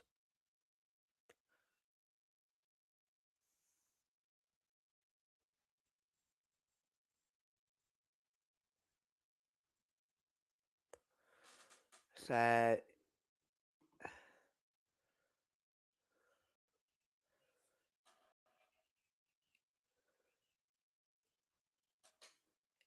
I'll dig a bit more into this, Deborah. I will. But from what I've seen in those records, she's not KP's mother. I'm not saying she's not related to KP somewhere. Could be 5th cousin, 4th cousin of the mother or of the father or someone. You know what I mean?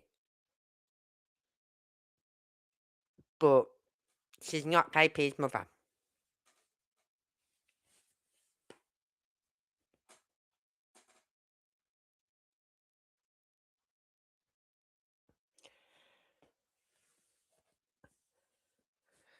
Because we all know KP's mother got sent to prison. She did 9 years and then she was out on life parole. Not to go around any children or anything, have anything contact with children or anything. But then Katie's leaving her own son with her.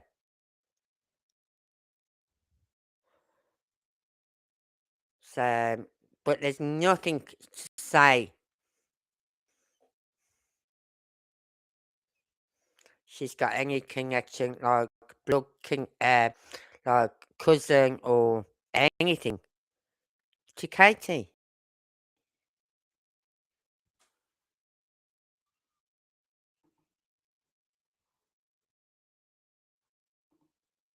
So it is confusing, but there's so many names. But I will look into this one a bit even more. I'll try and find more on her. I've found a Facebook page. Yeah, I'll do it now. Oh,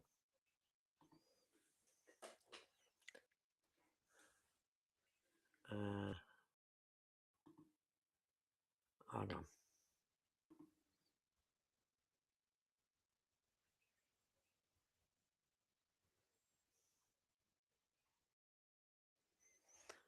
Right.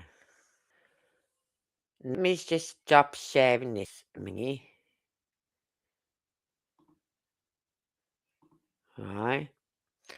And I'm going to open this.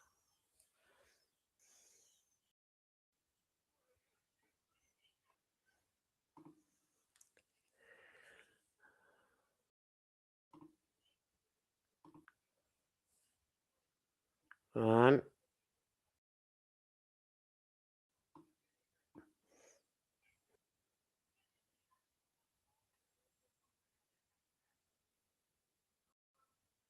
So we got a Facebook.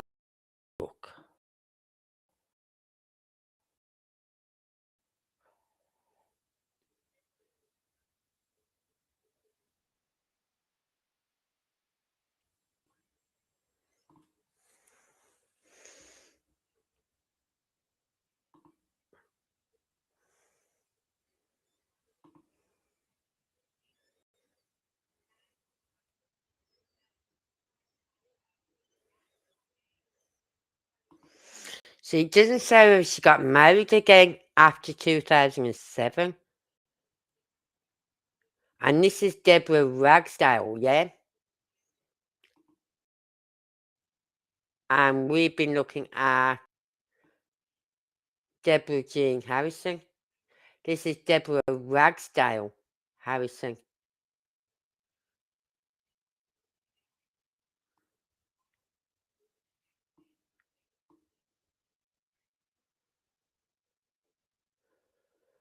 But from these pictures here, looks like she's got grandchildren or...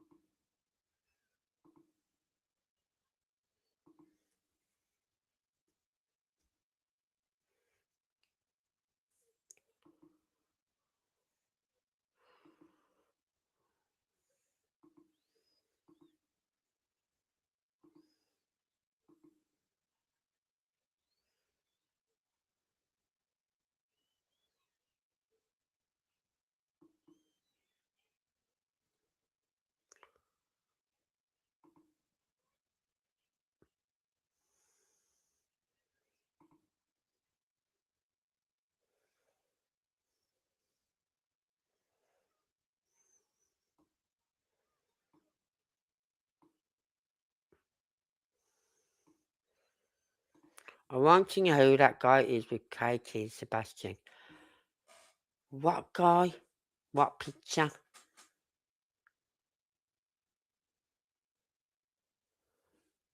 So, let's just... As I said, I wouldn't want to be the one sitting down and putting this family tree together.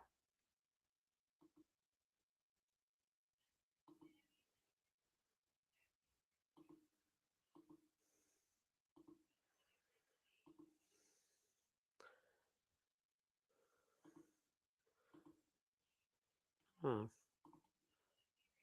Oh.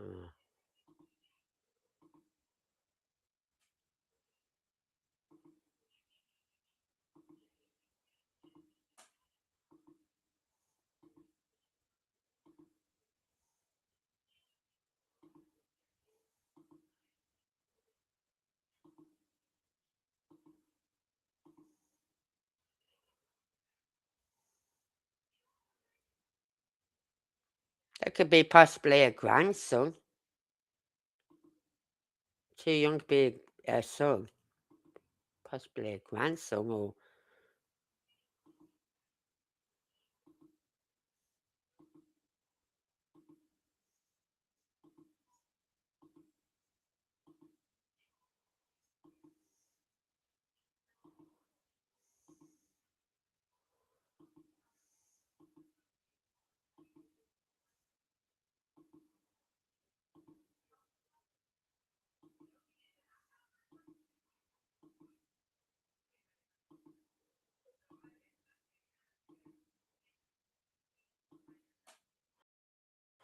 But no, it's... I don't... Yeah, please send it again.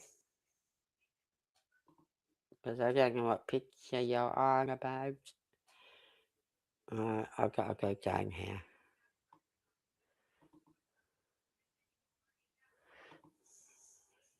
Right.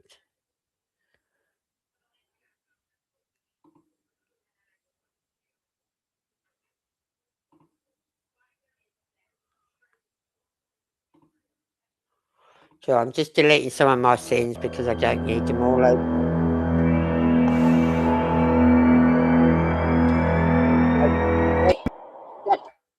You piece of shit.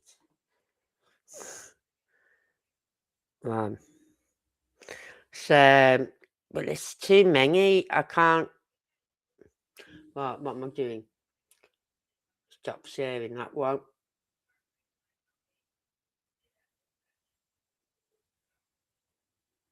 No, I want to keep that one open, but that one's going.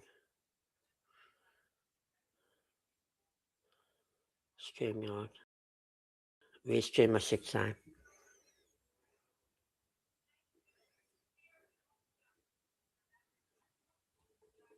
I can stop sharing that one, yeah. Yeah. So I had so many windows where I was sharing. I'm thinking, which window can I close and which window can't I close?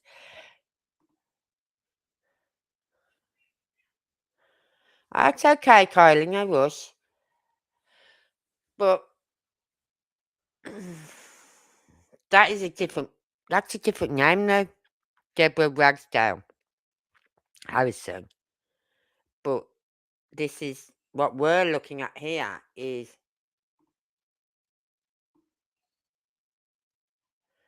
Deborah Jean Harrison.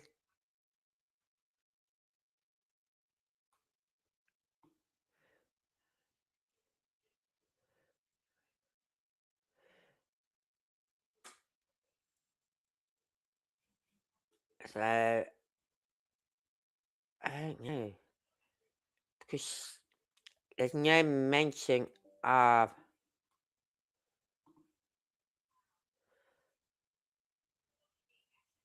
Ragdale or name Ragdale or anyone apart from Cake.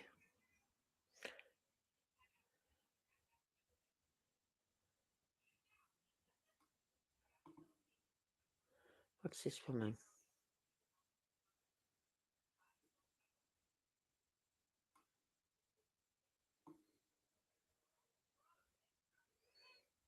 No.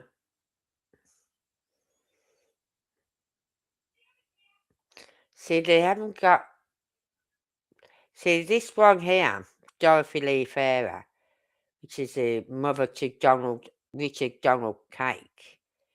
They was married before 1957, and they obviously stayed together till the end. You know what I mean? But there's nothing about their deaths or anything. So I think a lot of it is if they update these births and deaths, all that information should be in there for these people, which is weird that it's not.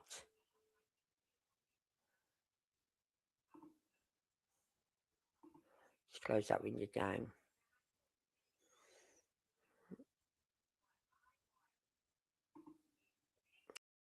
Let's have a look at this one. Deborah Ragsdale Harrison. Public, I agree.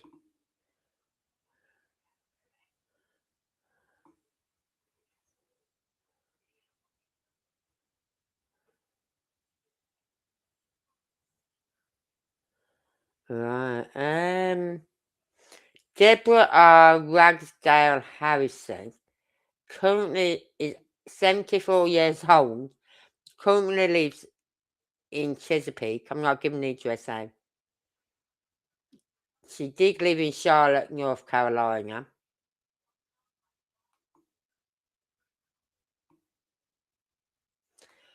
Related to Emmanuel Harrison, Deborah Goff, and Michael Harrison. Also known as Deborah Harrison, Deborah Ragsdale.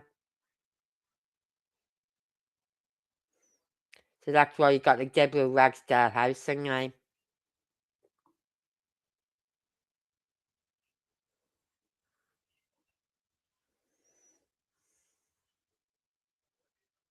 I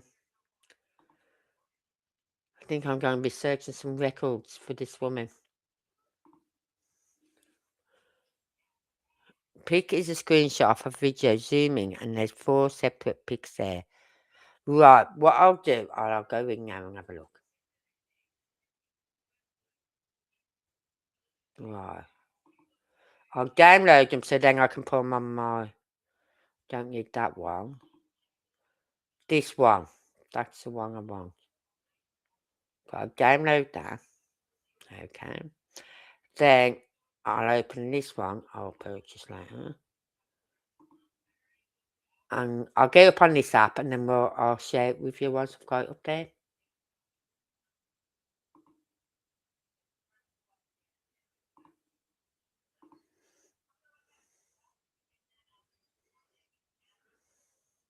Right, I'm going to share this with you now.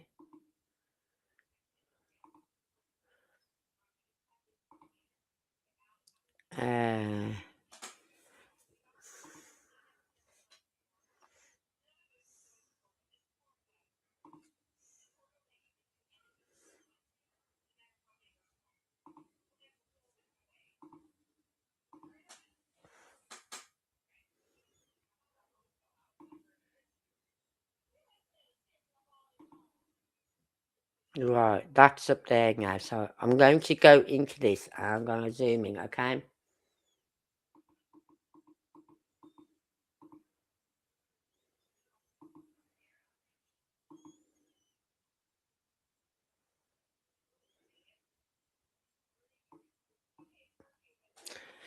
That's KP and Sebastian.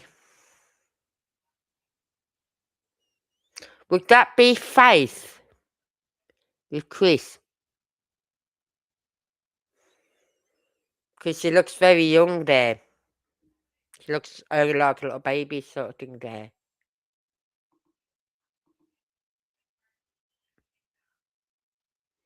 Look at the shoes. I think that was Faith.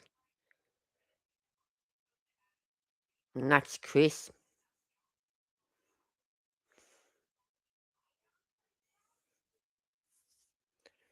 Because don't forget, Sebastian, Faith is now about what? I think she said she was 7, 8. Probably 9 by now. 9, 10. Right. So, yeah, that could be Faith with Chris, Katie, and Sebastian.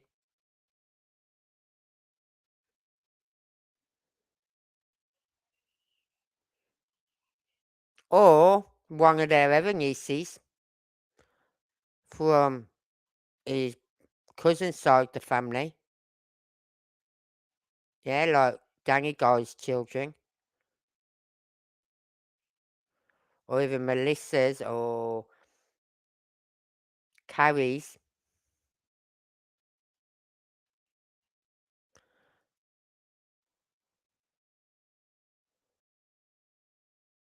But I'm thinking more Faith. I'm thinking that is more Faith.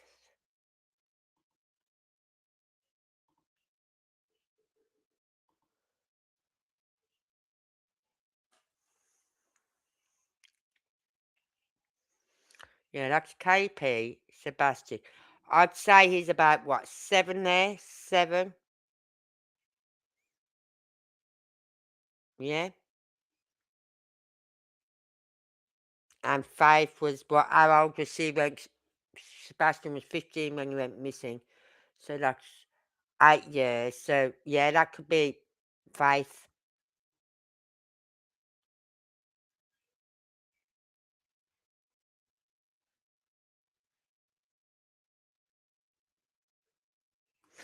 So that would be Katie, Sebastian, Chris, Faith.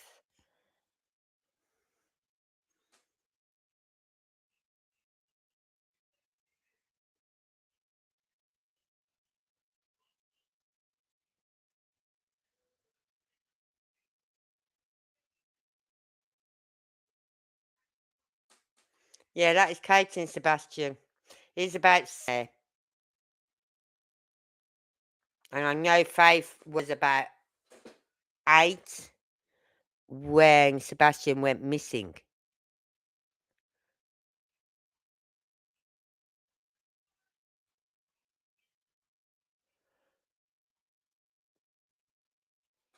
Hmm. Well, it wasn't Seth. That isn't Seth. And don't forget, Katie's lost a lot. She's got more weight on her now in her face, everything now, than what she used to have. As I said, I've seen pictures of Kate when she was younger, and it's like, God, girl, you've let yourself go. You know what I mean? You look at the pictures of her when Sebastian was younger. To look at the pictures of it, fuck.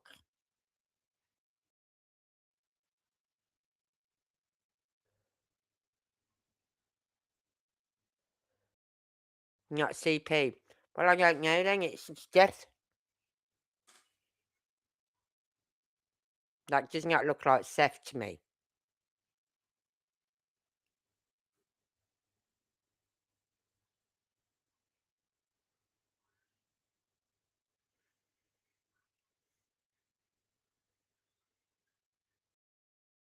So I don't know.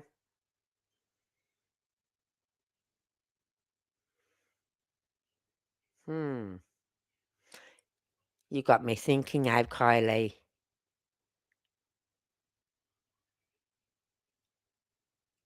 Who the heck was that guy in the picture with KP? If anyone knows, please email me. Here's my email address. I'll pop it up on screen for you.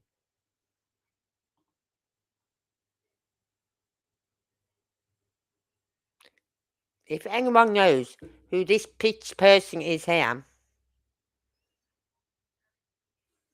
holding what looks like a little girl, please let us know. Because Sebastian, that is Kate and Sebastian. You know what? I'm going to have to pull that interview. That's Fox and Friends interview, isn't it? I've got that one in my recordings. So I'm going to go to my recordings in my downloads and I'll find that Fox and Friends interview and I'll have a look at that picture myself. I better. I'll stop it so I can see it on my screen better. So, because I don't know who that if it's not Chris, it's definitely not Seth. And if it's not Chris, then I don't know who it is.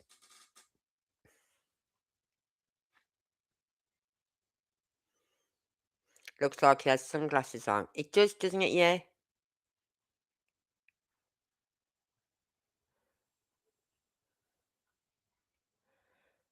I don't know. I'm going to pull that interview up. Yeah. He has got sunnies on. Hold on, let me just go in a bit closer. If you'll let me. I'm looking at the wrong thing.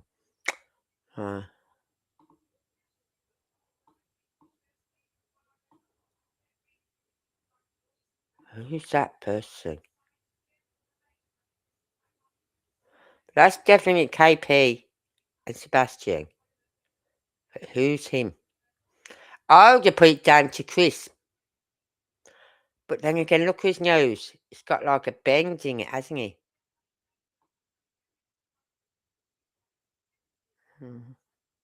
I don't think his nose has got a bend in it.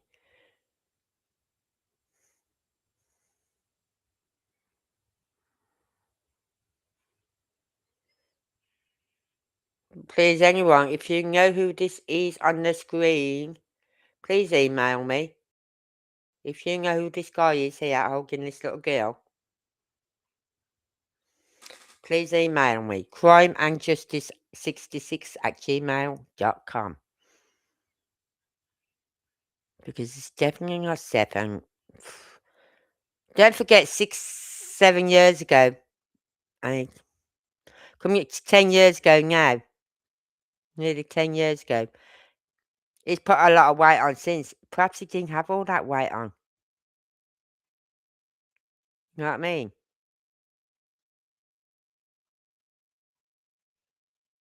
He was in the Navy. You can't afford to have all that weight on like he's got now when you're in the Navy. Because you got to be kept fit, haven't you?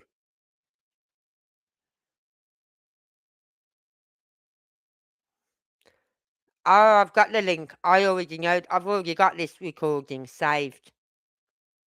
Remember when I put all the interviews from March 2024 in one video?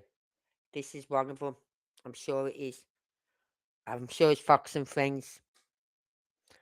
So I'll have a look myself tomorrow. Because that is going to bug me now. Payback will be sweet. For all you like sending me these information and getting my little brain working over time. I'll just get one of those interviews with Chris on it, play it, and just walk out the room and come back when it finishes. Was that a good interview, everyone? Let you lot listen to it while I disappear somewhere. Or put my headphones on so I can't hear Chris's voice. Not like at all. True. He isn't, is he? The little short ass. So is Seth. So is Seth a little short ass? Really? I keep going to the wrong thing. I never noticed that before in that interview. Never noticed that picture before.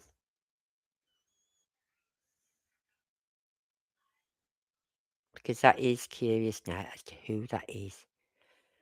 Anyway,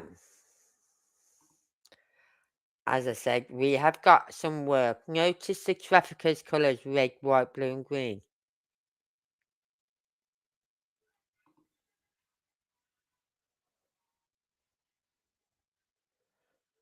Where?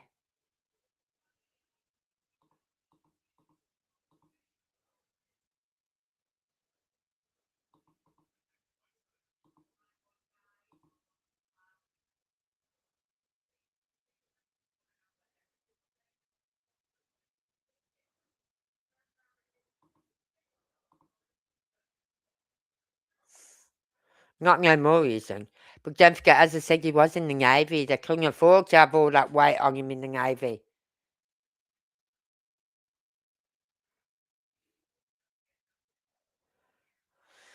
I'd like to know who that person is. So if anyone knows, please email me. Let me know. Because that is gotta do my nutting now. Until I might, perhaps once I see it on the video and I see it clearer, I might be able to say who it is.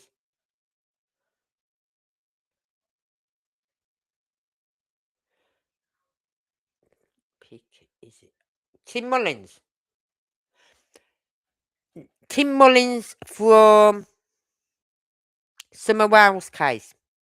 Tim Mullins. No. Please tell me it's not him. Not pedo. Oh, God, no. No. Can't be. I'm going to pull up his pictures now. Right, tomorrow night we're going to be doing some work on this picture and we're going to be pulling up pictures of who it could be. Right, we're going to have Seth, we're going to have Chris, we're going to have Tim Mullins. That creep. Oh. Right, we're going to find out who this person is in this picture. So if you've never followed Summer Wells case, I'm just saying this to people who may be listening or watching on replay. Tim Mullins is a guy who's sort of like he worked it's through the church, and it's sort of like pushed his way into the case of Summer Wells. Sort of like became a spokesperson for the family and things like that. Yeah, when people do that, that makes me suspicious. When people push themselves in on an investigation. I'm going to do it now because everyone's just going to do my head in this. Tim Mullins.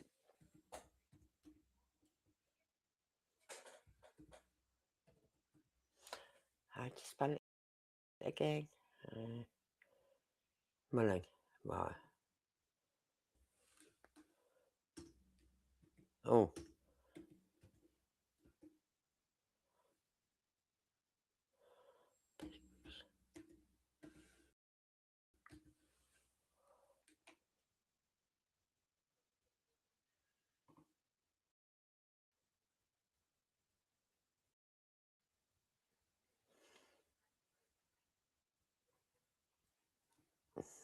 Mm-hmm. Come on, show me some pictures.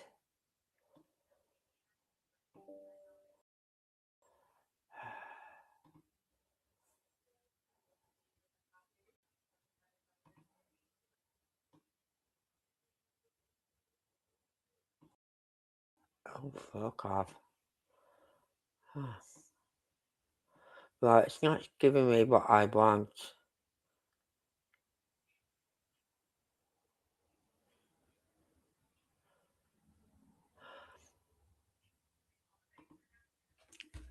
I'll look into it more tomorrow because it's not giving me what I want. Look up his pick and take it back. I think Mullins. Right. Well, this guy, he pushed his way into this case, into the Summer Wells case. And he was worked with the church.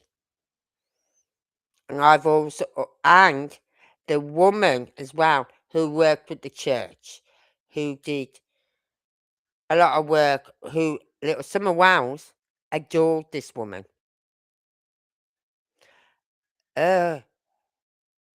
She was given, or her husband, I think it was, she said it was her husband, but she was given a red truck, right? Now, on the day Summer goes missing, someone state told law enforcement they saw a red truck in the area. And this woman who worked for the church was going around altering all the flyers, and she was blacking out the red truck. Any mention of a red truck, she's marking it all out on the flyers. Why would you do that if you're not guilty? Just sent me a pic. Right, but she was.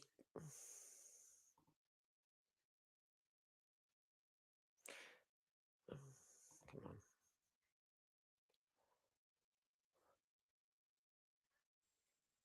New info, Tim Mullins. I'm gonna say I thought he had light hair, yeah. No, add 10 years to that picture. No, it can't be.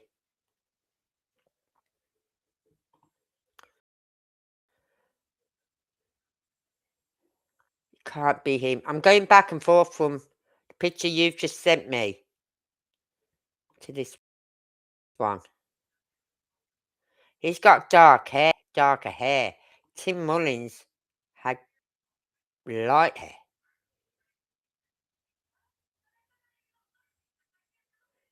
But anyway, this woman who worked for the church, she had a red truck.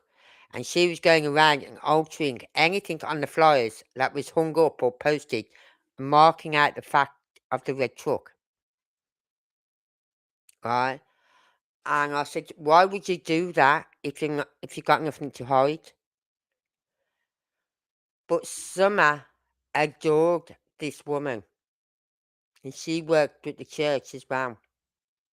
And she used to do some really weird YouTube videos for Summer. Really weird. Singing and prancing about like Mary fucking Poppins in a field.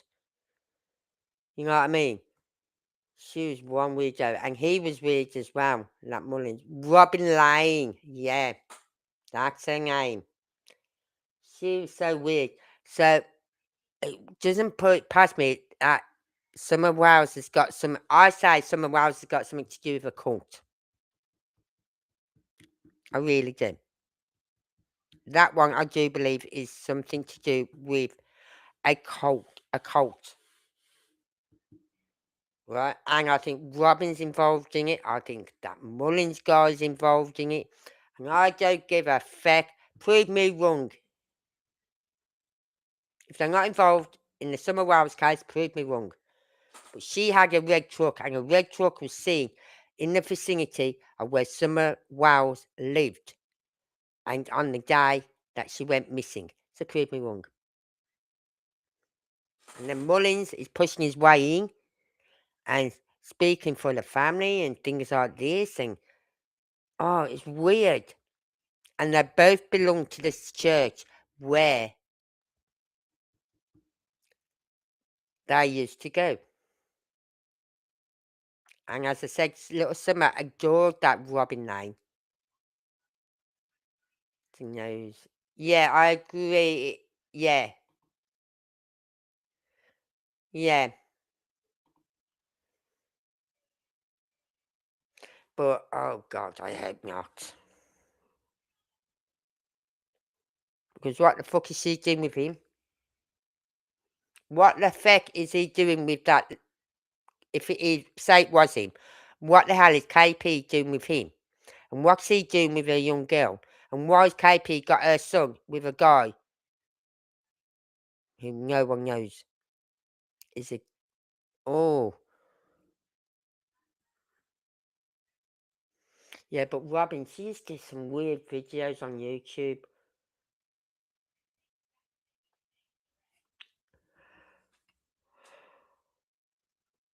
I still think it had something to... I definitely believe it had something to do with a cult. And I think the church they went to was involved with Summer Wells. Because two of the people from that church, Robin and Mullins,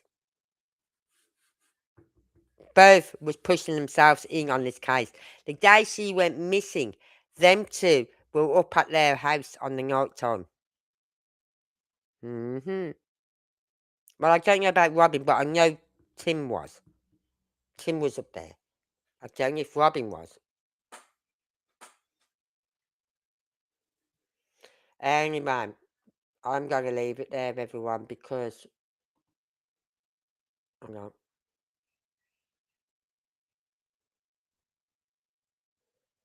I've got to... Stop sharing one of them. No, no.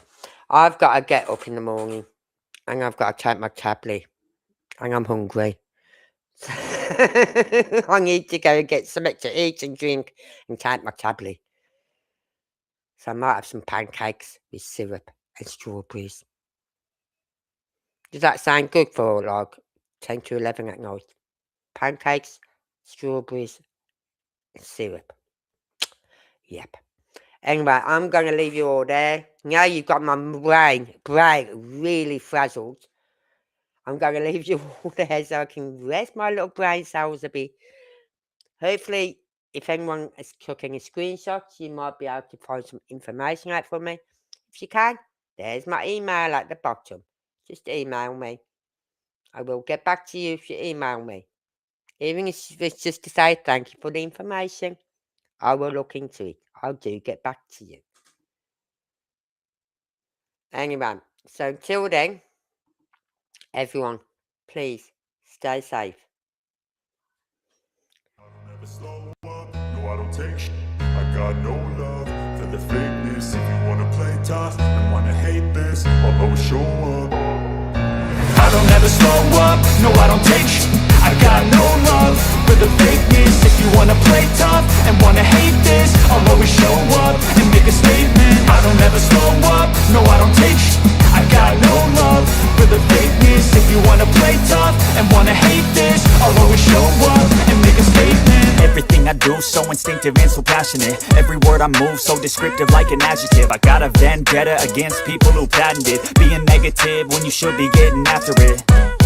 I got facts over tracks, this and that. Spitting slow, spitting fast, I could roast, I could gas. Think I'm okay at last, but I don't know if that can erase all the past. And the pettiness, a reflection of the emptiness. Hilarious, you think you're with my time, you're delirious. Mysterious, because you hide behind a fake exterior. Inferior, you know I'll always be a bit superior. Get off of me, this ain't no humble brag. I want you to hear words, you can say them back. I want you to feel free from the chains that last, and to believe in what you got, it was built to last.